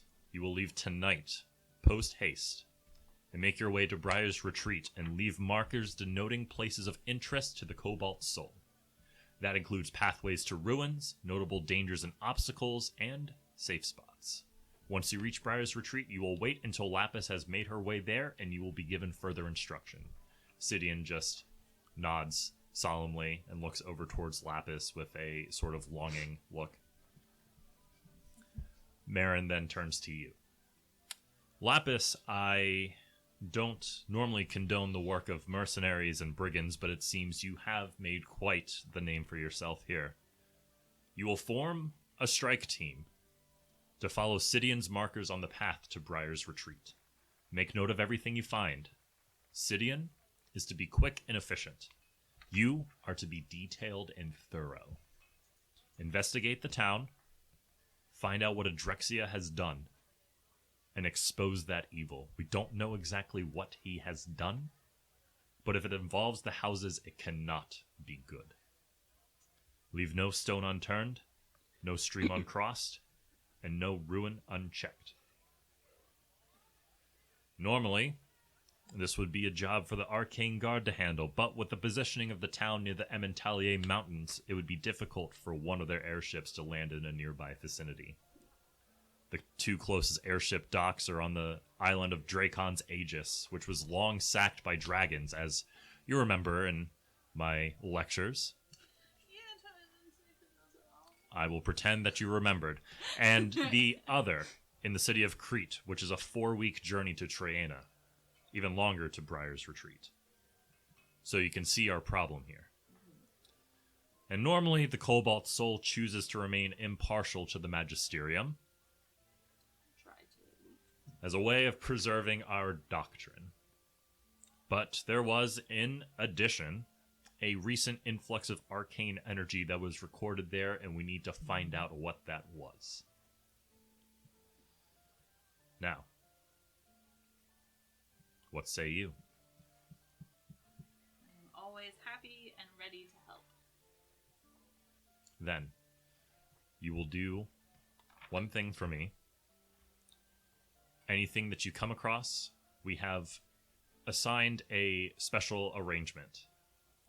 And he reaches into the side pocket of his overcoat, and he produces a small blue journal.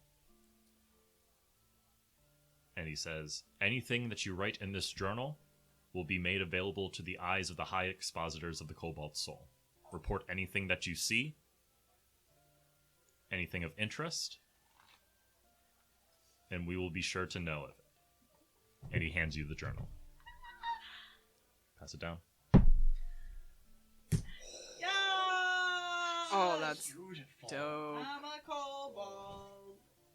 Meow. You're a kobold? I'm a kobold. He's gonna end up spotted on the side of a wall in a dungeon somewhere. Literally. And then it burns.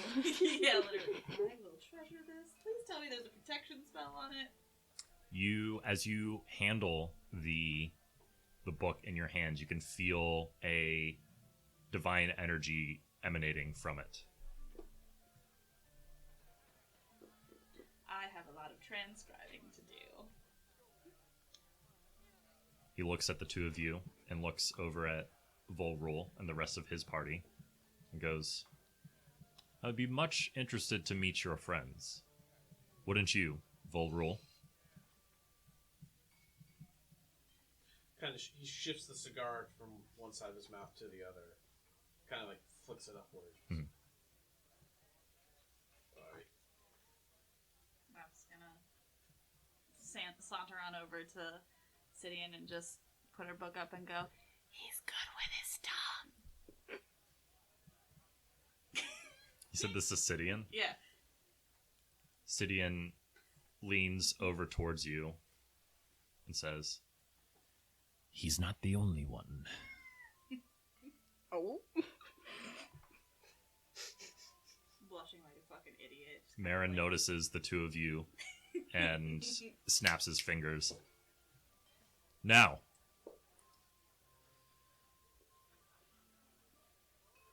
I would say go immediately. However,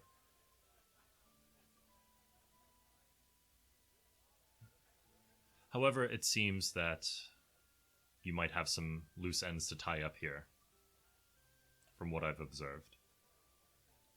So take as much time as you need. Sidian will be leaving tonight to mark the path for you. Any questions? When and where shall I be meeting you later? You can find me at the Crooked Trout. I have rented a room there. Looks to all of you and says, very well. And you all make your way down back to the town of Waeldstone. While this is happening... Are we all there? No. Oh, okay. No. We're still at the tavern. No. Yeah, okay. Yeah. While this is happening,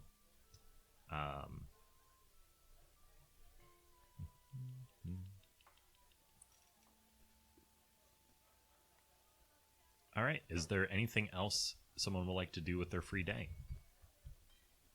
I'm going on a walk through the woods. Okay. And just to get an idea of what everybody else wants to do? I would like to go and visit Yarmuk. Okay. I'm going shopping. You're going shopping. Your Ooh. own shopping adventure. Okay, we'll do the shopping thing first because that won't take as much time. So for expediency, what are you hoping to come across? Some health potions, and if there's any interesting weapons or armor or anything that could help Okay. me out. So you head over to. Sorry, that was weird. You head over to the Defiant Elixir Wand and Wares Emporium. Yeah. Well, I was going that direction too, so I can go with you. All right. Yeah. Shopping trip. Yes. All right. So Shados and Ylorhana make their way to the Defiant Elixir Wand and Wares Emporium. And you can see Don is sitting in his apparatus, paging through a book. And he looks over at you. And says, My. Well, if it isn't my little friend. And what can I help you with? First of all, I'm not your friend, pal. And it's the creepy lady. You're my friend. Wink, wink. Exactly. See, he knows the handshake. Now! he pauses for a moment. I love this man. What can I help you all out with? Oh, Jesus. He wants to fuck you hard. Or at least wants his apparatus to do it. Yeah. Boom. You got any potions? Health potions? Let's see. And he, instead of turning the apparatus around, his body pivots on where he's situated and looks behind him off to a shelf and goes, Yes, I do. Give me one moment. and you can see that he produces a very visible mage hand that is dripping with a sort of like biogenic ooze as it goes and reaches a satchel, or not a satchel, more of a crate, and brings it down to the counter. And you can see that there's no trace of the ooze left over from where he's grabbed it, but there are 5 potions, 5 common healing potions in there. And he goes, What you see is what I have. I'll take 2. Splendid. And for you, creepy lady. I wasn't done yet. turns over towards you, I'm getting there. and he looks in a ledger. I'm just finding the price here because I don't have prices memorized.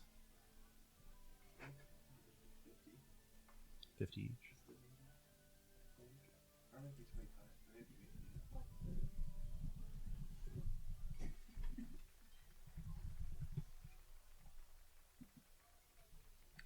Potion of healing are 50. Yeah, they're gold 50. pieces. 50? So that'll be 100 gold pieces.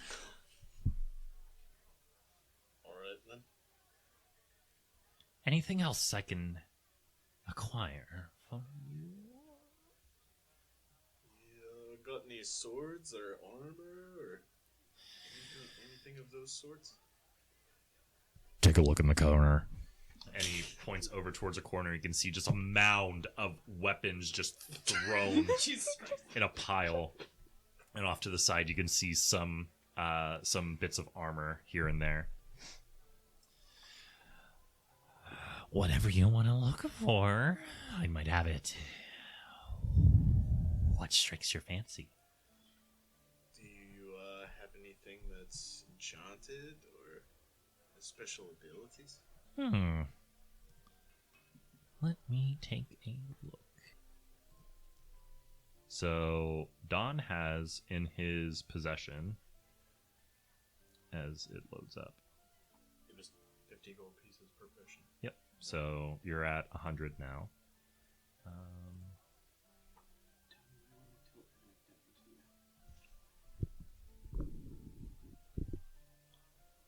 Is that better? Yes, it is. Okay.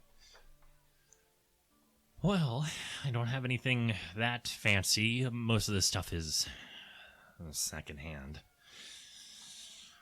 But I think I might have something in here that you might like. And he goes and clicks his way over towards where the pile of weapons are, and he starts sifting through them and throwing them back towards him, and you have to like dodge out of the way of a couple things, and you think you're safe, and all of a sudden you see a hammer being thrown towards your way. You duck, and then he goes, Ah! Found it. Now, this here, and he presents to you a longsword. this will let you know if there's any baddies near ya. Ooh. How much for it? Let's take a look, shall we? As he digs through his ledgers again. Well, for the cost of the weapon itself, it being secondhand, and the enchantment on it. 18 gold pieces. What? 18 gold pieces? I'll take it. I'll fuck you later, boy. And you take a look at the weapon, and it just looks like a normal longsword, but you can see the hilt is a very it's made with a very fine leather, similar to bullet skin. Bullet being a type of creature, not pew pew bullet. And it is a longsword of warning. So you can go ahead and add that to your inventory. As well as the 2 common healing potions. That'll be all. Thank you. And I run out. And creepy lady.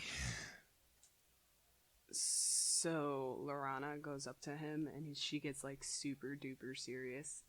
She's like, so I've been having these nightmares. And I knew there was something different about you. yeah. No, I meant you changed your mask. Yeah. What's all this going on down here? Well, I was wondering if you could help me figure that out.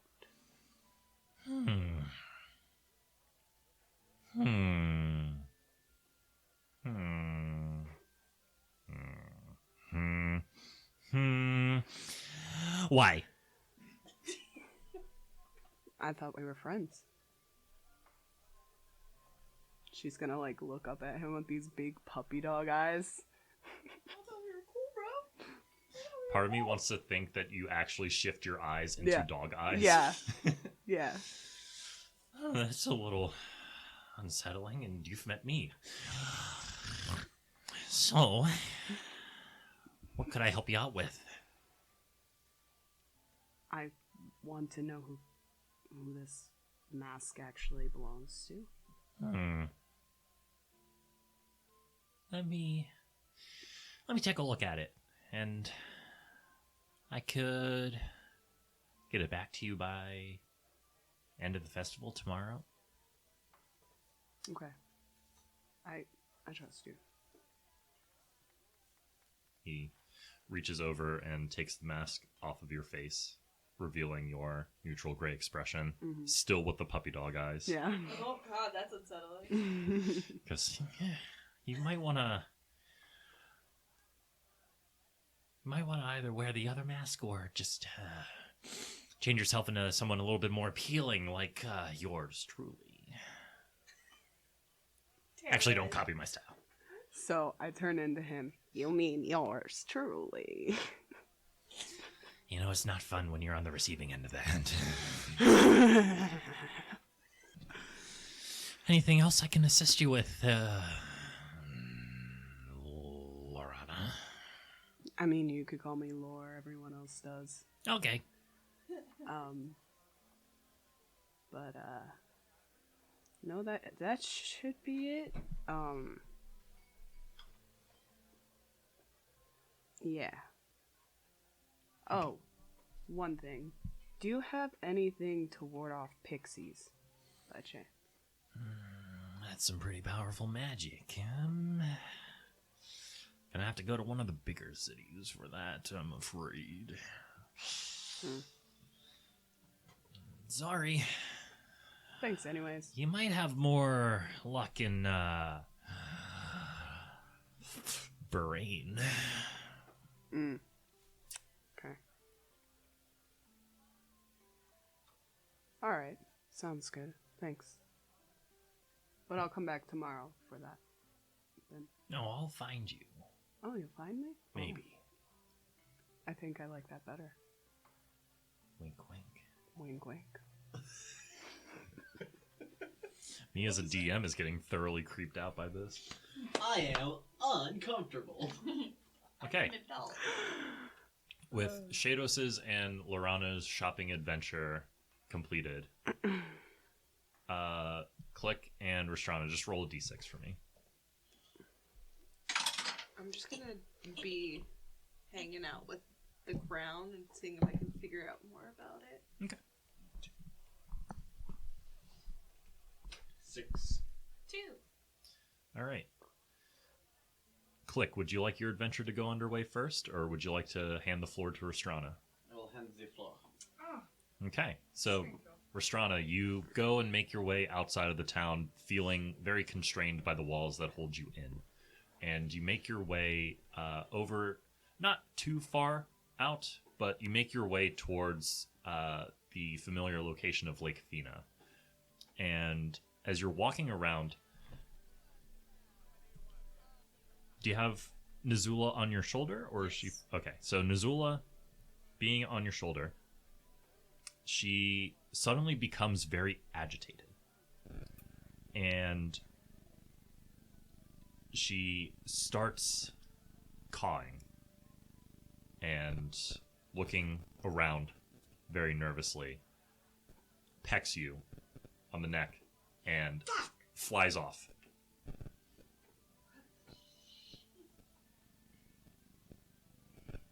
Nazula! Nazula! Come back! She circles around and pecks at you again and flies off in that same direction. Okay, go back to the tavern. See if anyone's there. Just hang out, okay? She circles back around, pecks you, and flies that same direction. Listen, we should probably just take a look at this. Because there's something weird, I guess. Can I roll a perception on what she's upset about? Sure.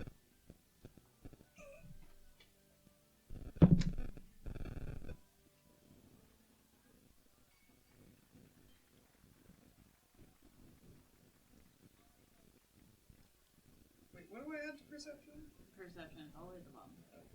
It's a No. little thing. 11. So you manage to trail her for a bit until she leads you to a small outcropping that leads up overlooking the lake. And it's a pretty high way up. It takes you about a half hour to walk up it, but from where you're positioned, you can see the entirety of Lake Thena, the mountain range, and just a little bit past it. And as you look over, you can see, coming from what appears to be a small village, a conflux of strange purplish energy emanating from that area.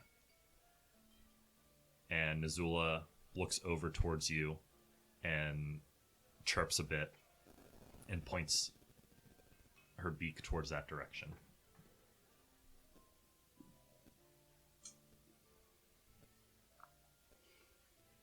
Well, should we go get the other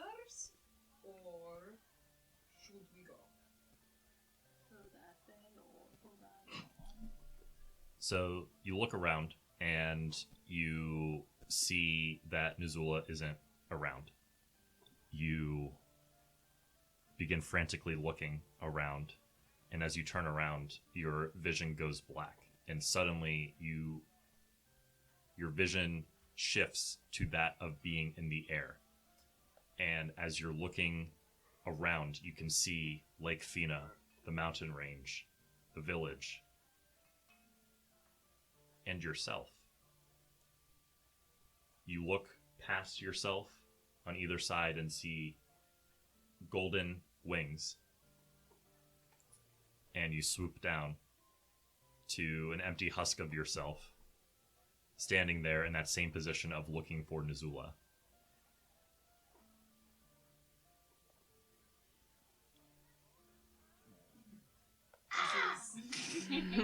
This is not great. Okay. Yep.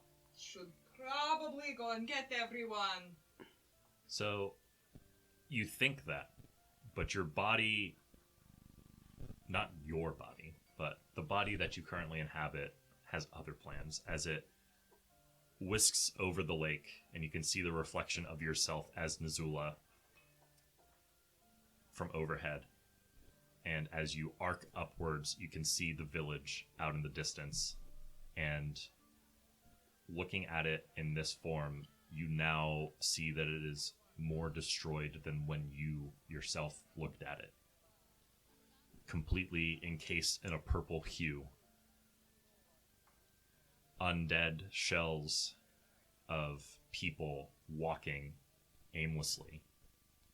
And you see 3 figures engaged in very deep conversation. You can't hear what's going on, but you can see the eyeless Goliath that you now know as Helmut. Next to him, Rashagame.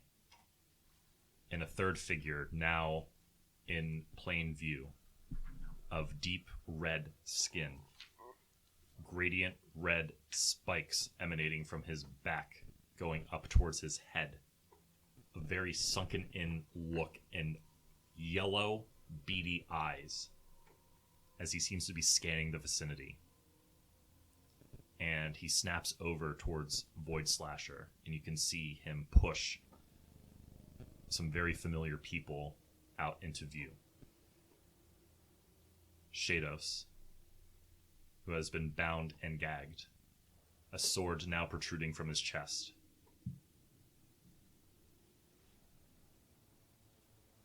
Eowyn, this time covered in purple runes instead of golden. Ylorhana, an amorphous mist. And that's all you can see. Before suddenly your vision snaps back to that of your own body and you see Nuzula flying overhead of you and lands back onto your shoulder. Nope! We gotta go! Nope, we need to go and take care of shit! So I'm freaking out, and I'm just gonna, knees to chest, book it back to the tavern to get everyone. Okay, fair enough. So as you're running back that way, Click, you would like to see Eonric, right? Yes. I would like to go there, and I would like to, yes, I'd like to reach. Disrespect your surroundings. Tiny bird range. Oh. While you make your way over there, yes, you hear this small clicking sound of metallic legs hitting cobblestone coming from behind you, scurrying up to you. And you look down and you see a very familiar sight to you in the family as how family contracts are distributed. You see, standing shorter than you, a Modron, a Tridrone to be specific, a clockwork device in a geometrical triangular shape with 3 eyes, 3 legs, 3 arms. And it extends out another writ of Arcana towards you. I hesitate for a moment. Do I know if... Can I have multiple contracts running at one time? Yes. Okay. Too many jobs.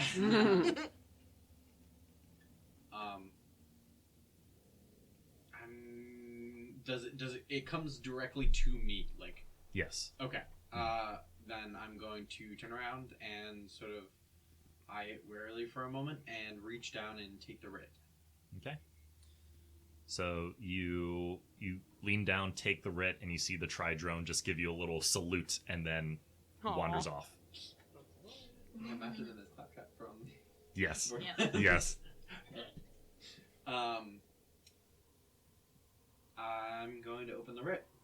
Okay. Well, actually, first I'm going to try and find like an alleyway or something where I can be not out in the open in mid-afternoon. Mm-hmm. Nope, only out in the open. Yeah. Mm-hmm. So you go ahead, you find a small alley to duck into, and you open up this writ. And I will have to give you the typed out version of this because I didn't get it printed out yet. But the writ of Arcana is a B rank mission. It is a search and rescue mission. And the details state that a daughter of the Phoenix family in Caldroy has been missing for quite some time. Specifies that she last stated she was heading to Briar's Retreat to meet with an expositor of the Cobalt Soul, and the payment for finding her is 1,000 gold pieces.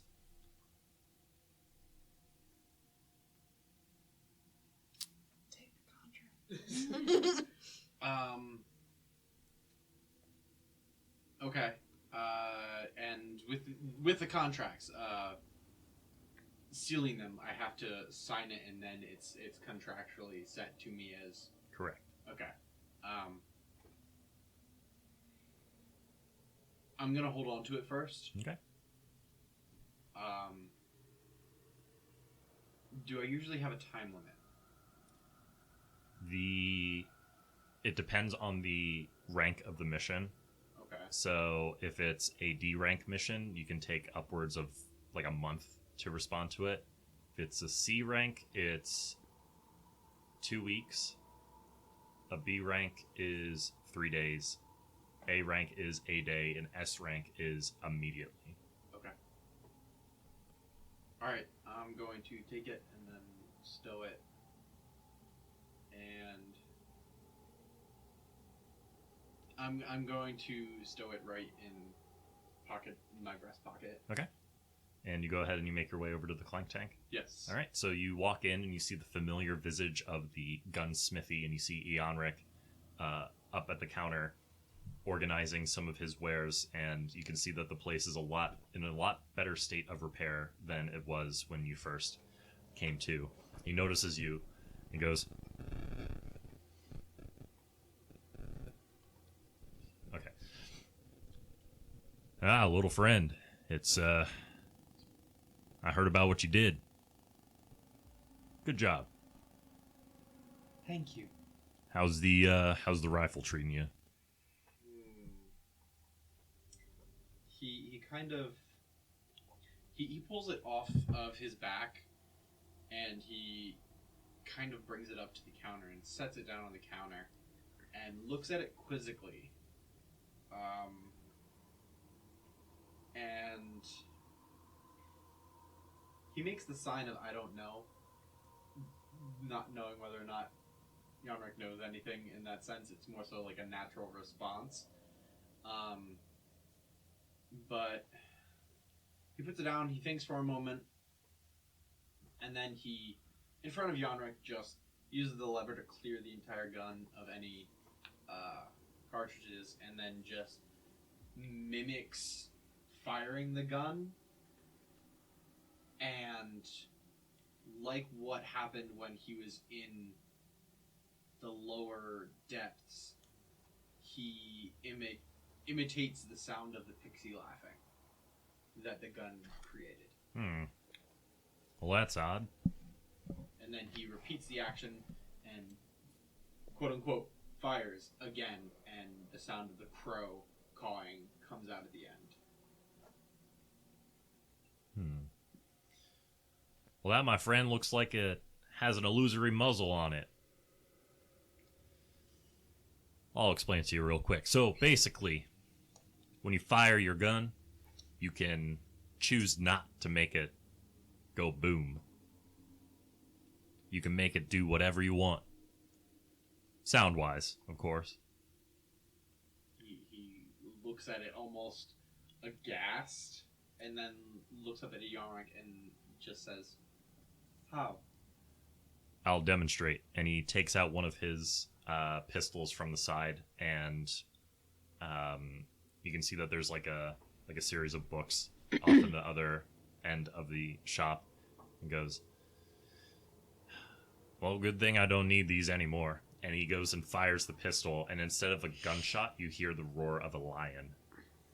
He goes, "It's a little attachment here that's been quite popular with pranksters and troublemakers that want to get their hands on firearms, but don't like the loud noises." And he looks down and he goes, "Any sound." "No sound." Well, it has to make a sound. It ain't a silencer. "Okay." It's a good thing you came by here, because I got something for you. I wanna trade, well, can I see one of your pistols for a second? "Yes." And he puts down the rifle and pulls out the pistol along his right side and just flips it around, empties it on the counter just like he did the rifle of all the cartridges, flips it around, holding it by the barrel, and hands the handle to Yarnak. Okay. Give me about half hour. "Okay." He's answering in the repetitive response, but in his eyes he's just looking confused. Mm-hmm. So some time passes and comes back with the pistol, and you can see on the side of it is a clawed hook and a coil of what appears to be some sort of line of some kind. And he hands it over to you and goes, "This is a little patent I like to call the grapnel gun. You shoot it somewhere, you can swing up there, lickety-split. Fun for those high-to-reach places." Given the 3 foot tall asshole the gift of yeah. "Excuse me, I'm 4'3". Thank you very much." Very proud of it, This too. is how Click became Bruce Wayne. Literally.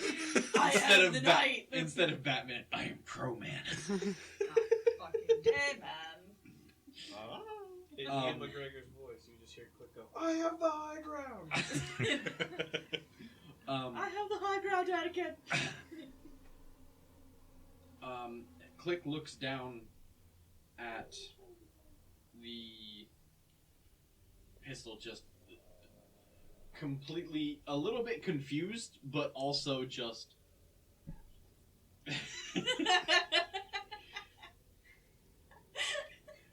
No, he is not aroused.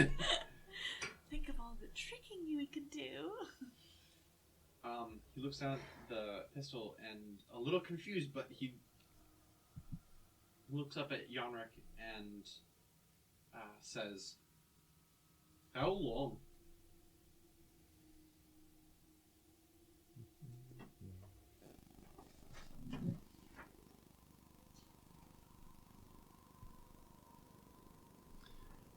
You got about 50 feet on there. Jesus. Thank you so much. Least I can do for you helping protect the town.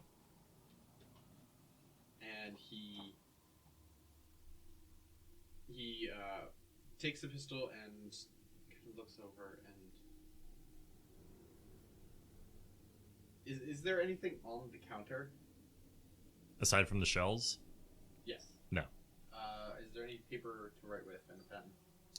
Like off to the side, yeah. Okay, I'm gonna grab it and just sketch down "still shoots?" ?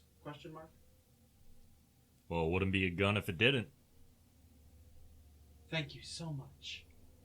Anytime. And he loads the rounds back into the pistol and the rifle and shoulders them and looks up at him and he goes, "How are you?" Fine. Can't complain. Got the shop back in order. People seem to be in high spirits. That's all I really care about. Good. And, how fared your journey? I saw you brought Alaris back. Good. Thank you so much. You're a man of few words, aren't you? Yes. Must be tough sometimes. Yes. I like you a lot better than that chatterbox Lapis. Thank you so much.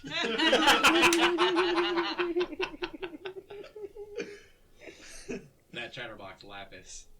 Yes. I'm stoked. Now, is there anything I'll else make you I can... regret it. Is there anything else I can help you out with, friend? Oh, he's been upgraded. I'm still acquaintance. No. Friend. Thank you so much. Click is going to then shoulder the rifle again and holster the pistol on his hip and nod in appreciation and gonna head out the door. Okay. So, at this point, some time has passed. You have all done your activities for the day.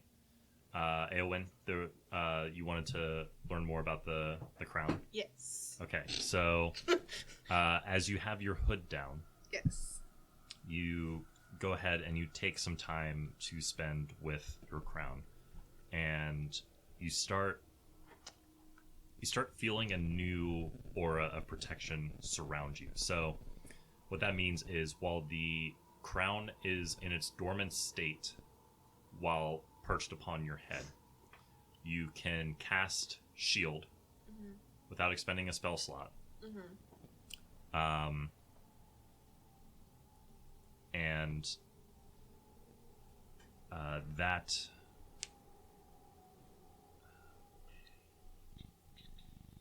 sorry, my mind blanked.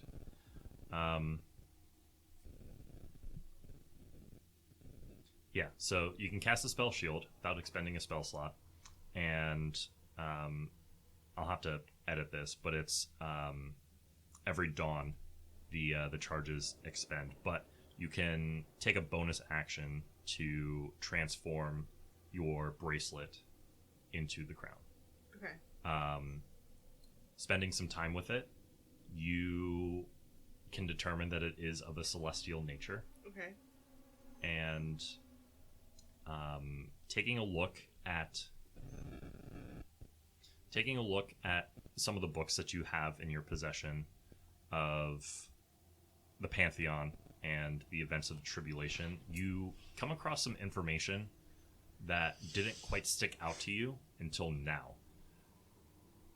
From the events of the Tribulation, each awokened avatar form of the gods, both exalted and forgotten, were each given an item to help aid them in their fight.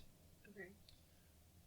You come across the item that Cyray's avatar was given, known as the Angel Heart Reliquary.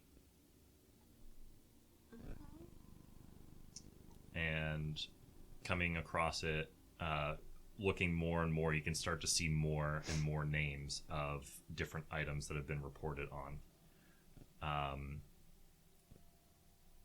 For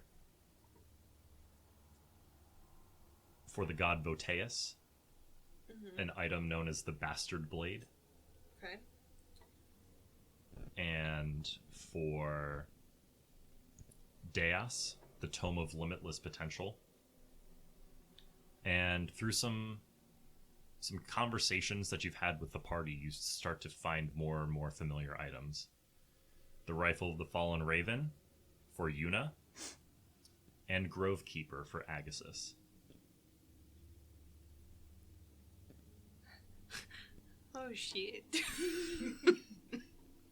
and it said that when these items are in the possession of someone great, and depending on the deeds that they accomplish with those items in their possession, according to the philosophies of those gods, that the weapons or items will start to awaken and unlock new abilities. Okay. Oh shit.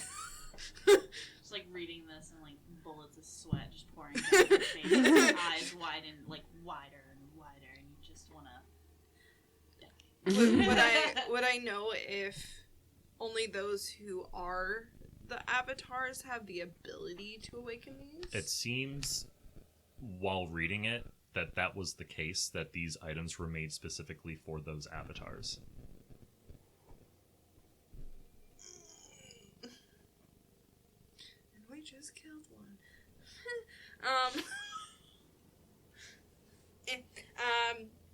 Do I know the history of like the avatars? Like, I feel like I vaguely remember reading a little bit on it. So from what you have read, the tribulation was a series of events in which the Forgotten Ones were more so invested in domination over the land, and the Exalted Ones said no. So war ensued between the two, and they agreed, instead of destroying the very world that they created, that they would instead imbue their essence into those that they found worthy enough. So this essence took the form of different types of creatures: aberrations, fae, fiend, undead, celestial. And that essence was what allowed them to attune to that weapon. From what you remember of your fight with Sirona, she didn't seem to... It just seemed like a normal warhammer at the time.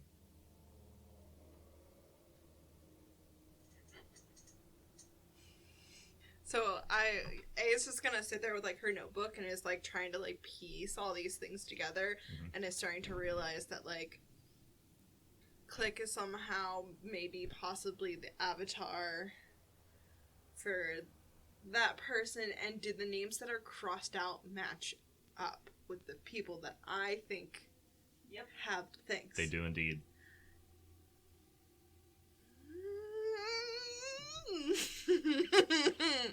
I don't like it. So the feeling of knowledge. Yeah, the feeling of like, oh shit, I figured this out. She is going to like make like a quick like synopsis, because she's gonna try to relay this to the group in the easiest way possible. But like, there's a lot of like compounding things, so she's gonna like really quickly like be like, okay. So like, gods were angry at each other. They created avatars, which she thinks the simulacrums are like trying to like not steal, but like take place of, so that way they can be controlled, possibly. Okay. Question mark. Copies. Like, she's gonna put like a question mark next to that one. Maybe bad things happening over here. She's gonna like put all that together. She's also gonna sit there with the prophecy. Okay. And see if she can figure out anything else about this prophecy. Okay. In now conjunction of what she knows. I have the prophecy written down on a notepad somewhere, and I forgot to transcribe it into Google Docs. Whoops. So, would you like me to read it? Because I have it nicely transcribed right here. Sure thing. Find those who wish to change and challenge. Protect, heal, and bring them close. Grow together, or otherwise fall into ruin. Once bound in an unbreakable tether, travel beyond to where the end began. A bastion crashed and left to rot.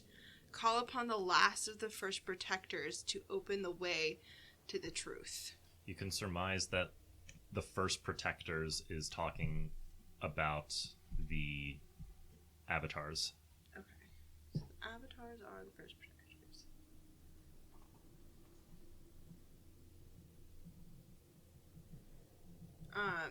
What about...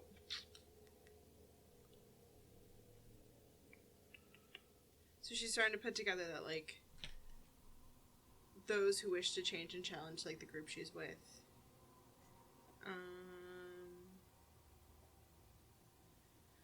What about the bond? Well, can she, like, see that there's, like, a binding, like, between item and person is the type of bond? Yes. Yes! Big brain. Big brain. Big, wrinkly brain. Smooth brain. 900 IQ moment. Bound between people. I have all the answers. People. Okay.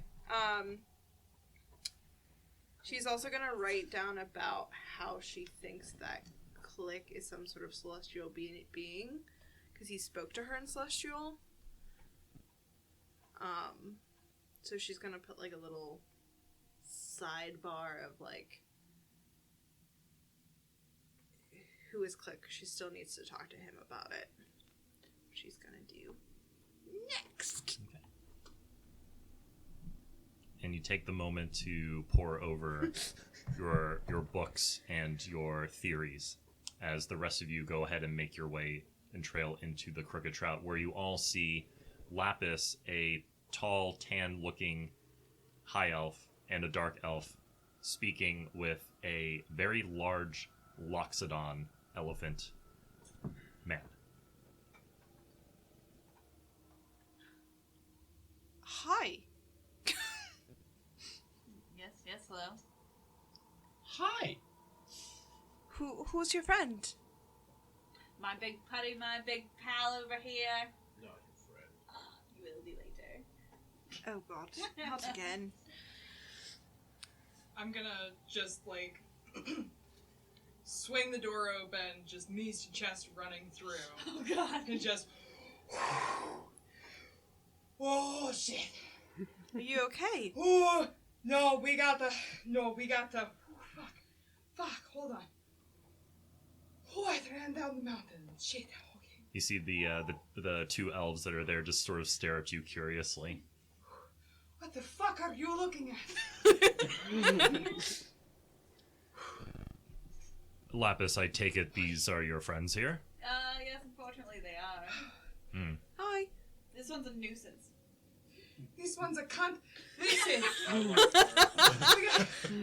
Ooh, what's up, Elephant Man? Okay. Ooh. We have some important shit we have to take care of, like, right now. What's going on? Okay, so I guess I kind of, like, projected into a Nazula for a second. Okay, that There's tracks. a purple light coming out of a town, and while I was in Nazula's body, I was able to get close enough to see Void Slasher, Roshagame, and this creepy man with red skin and huge spikes coming out with beady yellow eyes, and I saw Shados bound and gagged with a sword sticking out of his chest. You had purple tattoos all over you. You were just missed. Mm. We need to go take care of that now. But, like, okay. How? So, like, you're having a vision, right? Did the town... You say we have to do something, but you're not telling us what exactly we have to do. You're telling us our demise is, like, right around the corner. I don't know. There were a lot of husks of undead. I would assume in that town. Where was this town? It was outside of Lake Fine. Fina. Fucking lake. Lake Feeney? A is gonna, like... Because, fun fact, I took cartographer's tools, so, like, I'm good at maps! Yes, bitch, I'd be like, I just look at Lapis, I'm like, do you have a map? I do. Map! I do! Big brains combine. And we look at it, and... Fat brains combine. We look at it. Can we figure out, like, where... Be like, can you give us some more information about the town? It was in ruins. It looked like the simulacrums of people who were just like walking aimlessly. Noticeable landmarks. You notice that the purple light seemed to be emanating out of a gigantic sort of citadel-esque chapel. There was this just dark purple arcane energy coming out of this like chapel. Like church or Cobalt Soul? Kind of like a church. You see the deity? There was no deity. Undead, purple light, certain demise. Does that sound like anything I haven't heard of? Marin steps forward and goes, definitely seems like you have experienced some sort of vision. And from what the Cobalt Soul has been told of, it seems as though Magister Adrexia is up to some ill work. Sidian, Oh, yes. leave at once. And you see Sidian nod and look over towards you. Runs up to you, Lapis, grabs hold of your hands and goes, I will be quick. I will see you soon. Then bolts out the door. Marin looks over towards Volrul and says, I understand why you're here, and I'm not asking you to get involved in this. We're here to accomplish your task first. And I feel that might have something to do with this. If it comes up, we'll help. We're here, we might as well. Sorry, not to ignore. My elephant apologies. In the room. Hi, I'm Restrana, board killer Calthagarenthee. At that point, we'll just. Sorry, rough day. Bird has pecked me in the neck a couple times. Fuck. Taker of ale? No, we have business. I'll be at bar. Jesse, you wanted to ask something. Charmer. I was gonna say, a while back, you left me alone with the map for a long period of time, and I actually have the entire map of that area memorized. Do I know of any landmarked citadels or cathedrals of the area surrounding Lake Fena? Know of something known as Cyre's Priory, which is the largest active worshipping area for Cyre.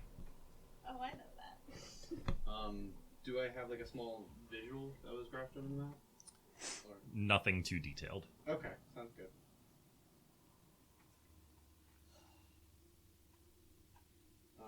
Even though it's not too detailed, I'm just gonna like take it for a moment and just take a piece of paper and sketch out the very, very general idea just to show it to Restrana.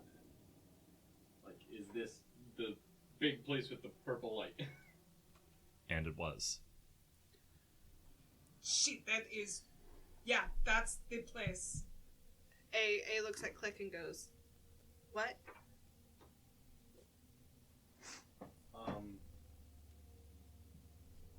Click looks over at A and spells out Cyre's Priory. Oh, shit. The priory of the cult. We have to go. We have to go save it. Great, let's go. On the road. Now, wait a second. These people in your vision, do you recall any of them holding anything? And you think for a moment, and you swore that you saw Void Slasher carrying some sort of darkened orb crackling with purple energy. I saw like a darkened orb that was crackling with the same purple energy. Does not bode well. He looks over towards Volrule and goes, I think you know what needs to be done.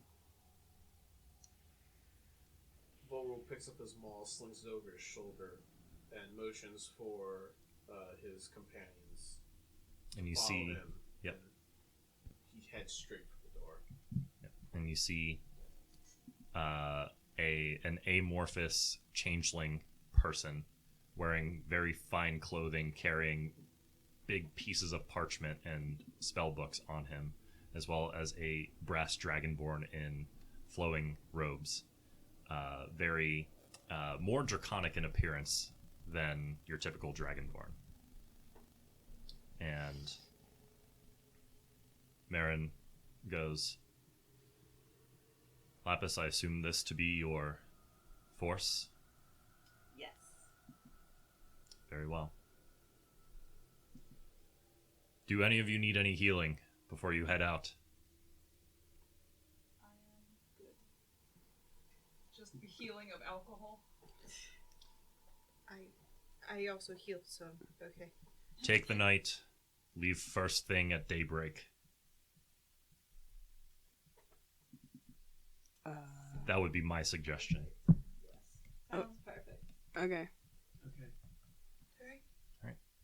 And we're going to go ahead and leave it at that.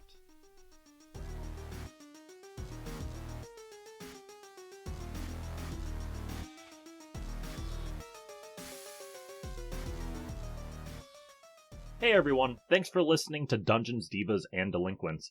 If you would like to follow us on Facebook, Instagram, and Twitter, be sure to search for us. Special thanks to Randy Zimmerman for composing our theme song. You can find his music as Nothing Specific on Spotify, Apple Music, and wherever else you stream your music. We upload every other Monday, so be sure to give us a follow on iTunes or Spotify, and subscribe to our YouTube channel. And while you're at it, think about giving us a good rating and leave a review, and tell us what you think. May the arcane guide you, and the exalted ones light your path.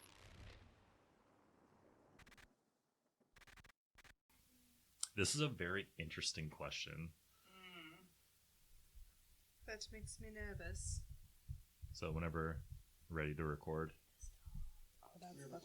Oh, we are? Okay, sweet. So, and if you have to look this up, I don't blame you because I'm also going to have to look this up. Is your character the most swayed by ethos, pathos, or logos? Ooh. That's a good question. Yeah. What? Yeah. I used to know what that meant. So let me pull this up for everybody. So ethos is ethos is credibility and trust. Think ethics. Logos is logic, reasoning, and proof. And pathos is emotions and values. So, to simplify the question, is your character the most swayed by ethics, emotions, or logic?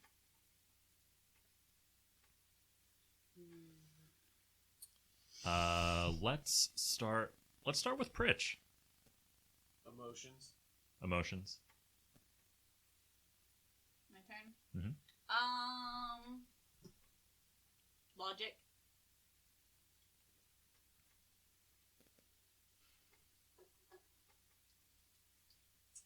Think emotion.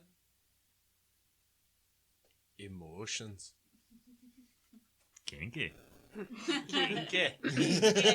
Ethics. It would be all three. She would have to be even in all ways in order to be a good ruler. So she's been taught how to evenly look at things. So. Okay, princess. Yes. I'd have to Lorhana joined. say, hey, Lorna. Ylorhana. probably Probably emotions, I would have to say. A lot of emotional people in this party. Yeah. Which is why she's logical. Yeah. Right. Yeah. 4 One of people my for emotions, characters. 1 for ethics, 1 for logic, and 1 for all 3. I was gonna say, am I the only one that's ethical? Yeah. I mean, I feel like she has to be ethical because she's a cleric. Mhm. So she has to follow those ethics, but at the same You time, haven't she met has to be any of my logical in order to, like, rule the country. Your clerics are caremongers. Yeah. It's like if you gave a Care Bear a rocket launcher. No! That's the definition of our clerics. That's what I imagine. Play nice. Play nice or fireball. There is no in between. Beatings will increase until niceties have occurred. Okay. All right. Everyone all set, or do you need another question? I'd like another question. Okay. Yeah. All right. What is your quest? What is your favorite color? Blue. You must buy me a strawberry. Okay. All right. This one's pretty good, and it adds some depth. When they were a child, what did your character want to be or think they were going to be when they grew up? Gotta go to the old backstory because I think I wrote that down. Yes. So let's start off with we'll start off with Emily. I mean, it makes the most sense. She was expecting to be queen. She was bred, she was a child who was told that you are of this bloodline, and if you do not do what you need to do in order to become queen, bad things would happen. Is that what she wanted? What did she want? I mean, at the time, that's what she wanted. She thought she was fulfilling her destiny, but it turned out her destiny was quite different than she was expecting. But she had to go through the trials like all other royals.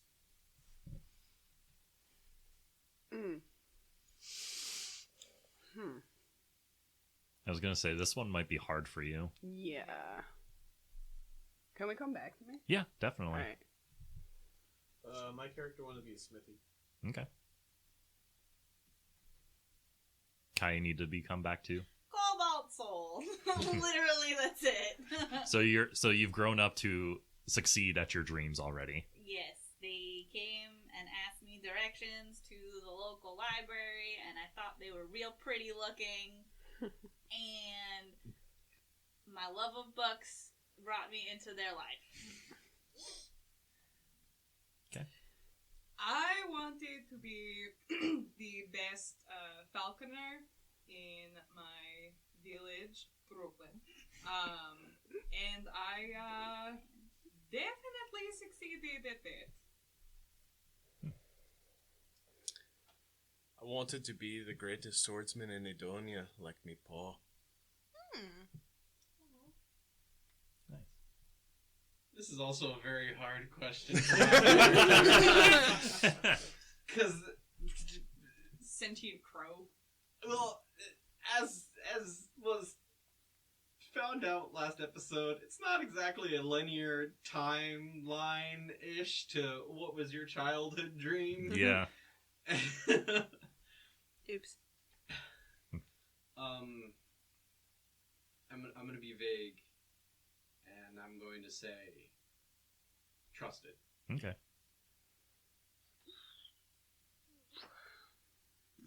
You can be vague as well. I still have a picture of small Kiri and me yelling at him saying, "No murder, child." Probably. I would say. I'm not gay. We can't reference that. I would say loved. Okay. Aww. I'm also going to take one roll of the fuck me dice and see how today's gonna go. 1. 4. Damn. Nice. So average. Mediocrity. Let's go. Let's go. Doing. I mean, it's not wrong.